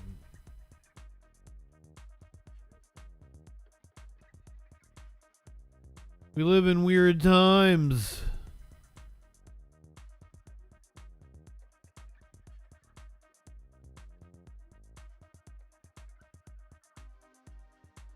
I'm gonna have to pack another bong. Jesus. Well, I mean, like, for me, like, I was talking to my buddy earlier, and because he, you know, like, somehow we were talking about the election, and I was like, there's gonna be Democrats that's, you know, probably gonna lose in the Senate, like Joe Manchin is gonna lose, but for me as a political streamer, having Jim Justice, the man who's probably going to beat Joe Manchin, the Republican who's going to, he's the current governor of West Virginia, probably going to beat Joe Manchin. He's fucking hilarious. Like, we played a clip of him telling Bette Midler to kiss his dog's ass. We played another clip where he said he needed to get, like, comedy gold, yes. He said he needed to go piss and throw up after what he read about COVID. So, like, is he going to be good for the country? No. Is he going to be good for Justin as a form of content here on the show? Abso-fucking-lutely. He'll probably become my new, like, favorite fucking Republican to make fun of. You know, right now it's kind of John Kennedy, if you guys hadn't noticed.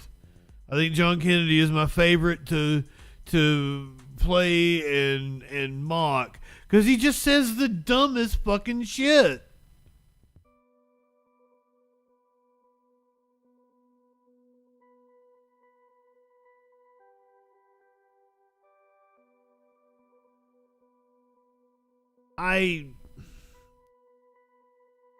It's insane. It's insane. The Rudy Giuliani exists.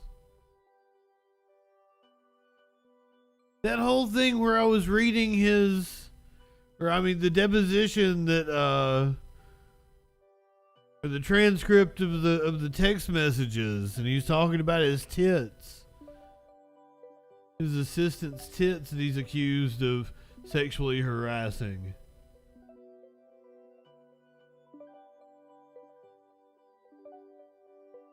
If you're just joining us, we're getting ready to go back to the Republican presidential primary debate.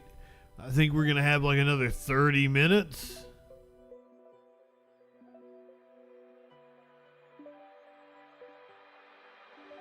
Took a commercial break. It was really contentious when they took a commercial break. They kind of cut off the good shit. I feel like they're all really desperate. They're all really desperate to try to make a name for themselves. If Trump was there, he would wreck all of them, but also, like, they've shown some backbone. They've had better performances than I've expected. So maybe if Trump was there, they might get some zingers on him. Perhaps. I don't know. Like, it would be interesting.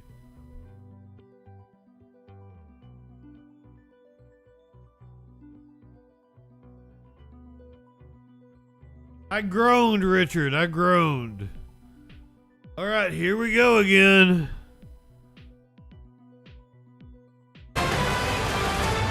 Welcome back to the final minutes. I could go another hour, but we only have a few minutes. And only a few minutes. It's now obvious that if you all this is the lightning round for like 2 minutes. President Donald Trump wins the nomination. None of you have indicated that you're dropping out.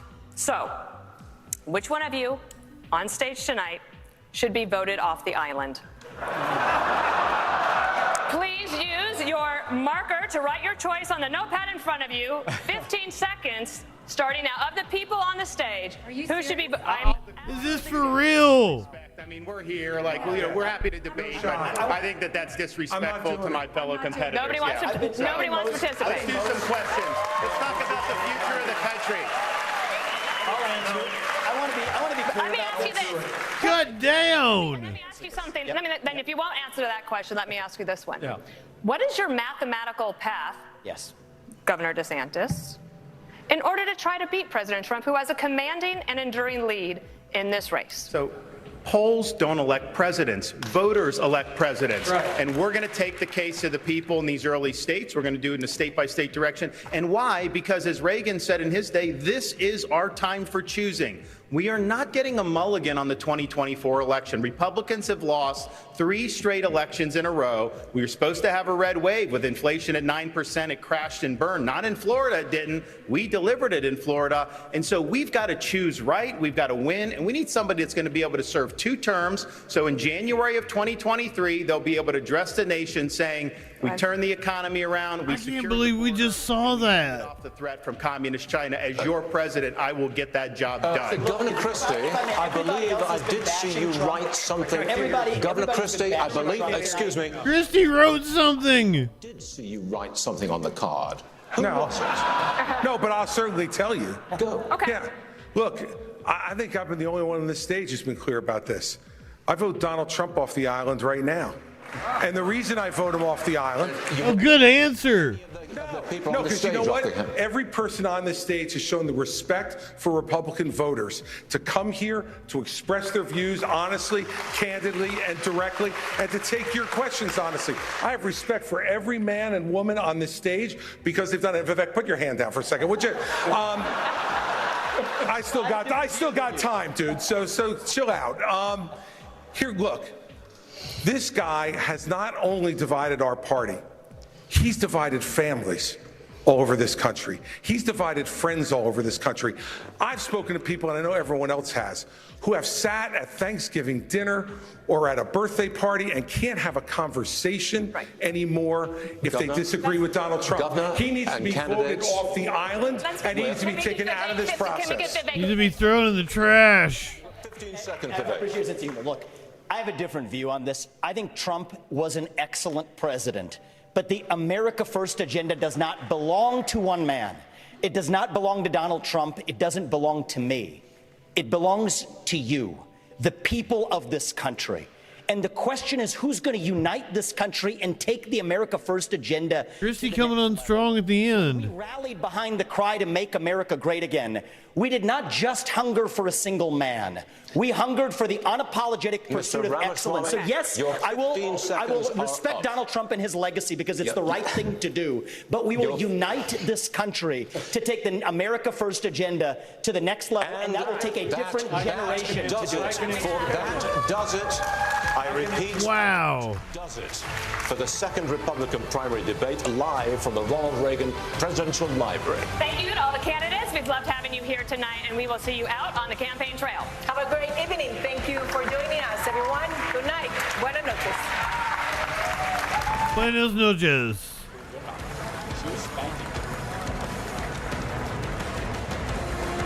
Hi, welcome to Hannity.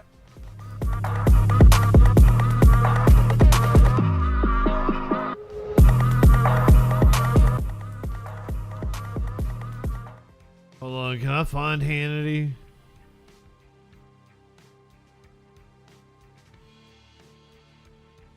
I'd love to see what they think. What the Republicans think.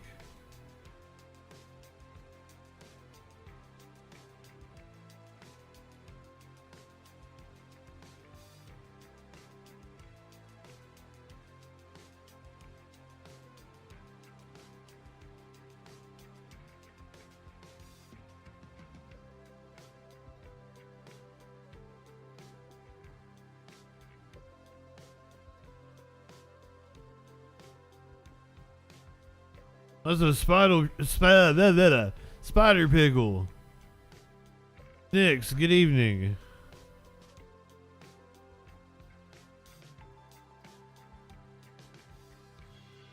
I should just go to the Fox News website.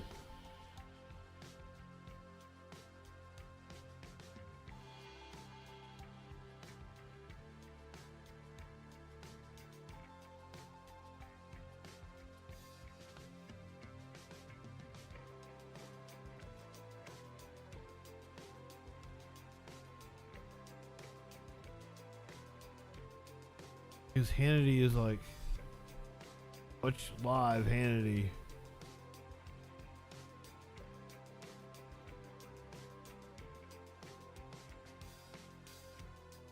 I want to know who, like, Christie came on strong there at the end. Oh shit. Was I logged into something over here?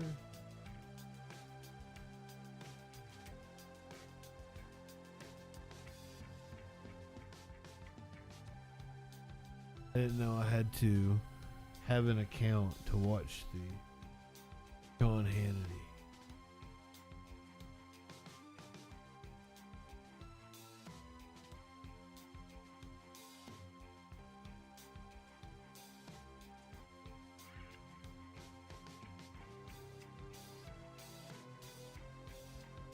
Oh.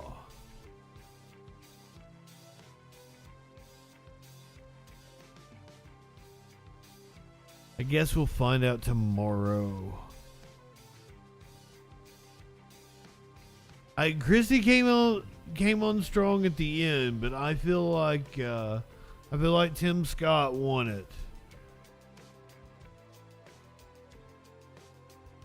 DeSantis once again doesn't stand out, and that is a loss for him. He needed a win, and once again finished middle of the pack. At least that's the way it seems to me. But I don't think Christie is liked by the GOP. So that would taint their opinion of whether he even performed as well as what I think.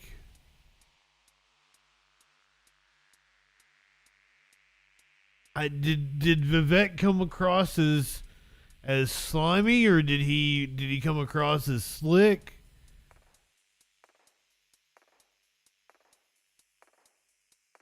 They did all kind of gang up on him. I owe you an animal video.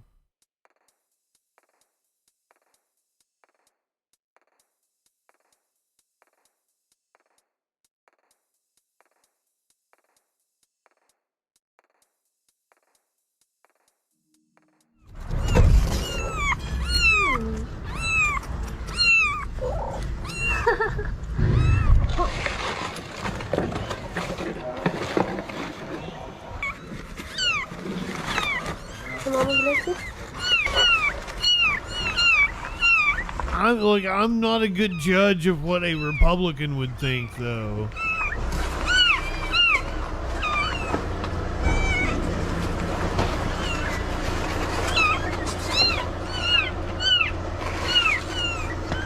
That's fucking adorable.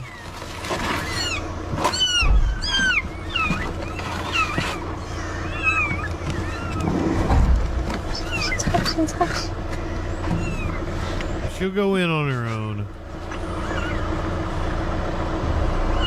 Here you go, baby.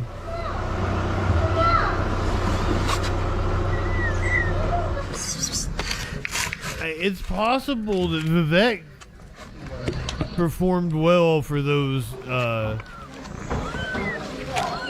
cretins that vote in the Republican Party.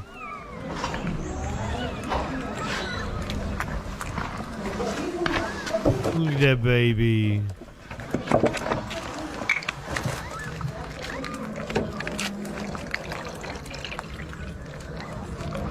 We'll cover it tomorrow.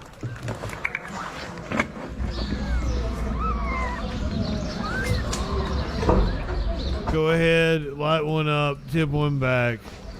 It's alright to have a little fun before you hit the sack. I'm JustinFREAKIN. We'll see you tomorrow night on the Troll Patrol. Live.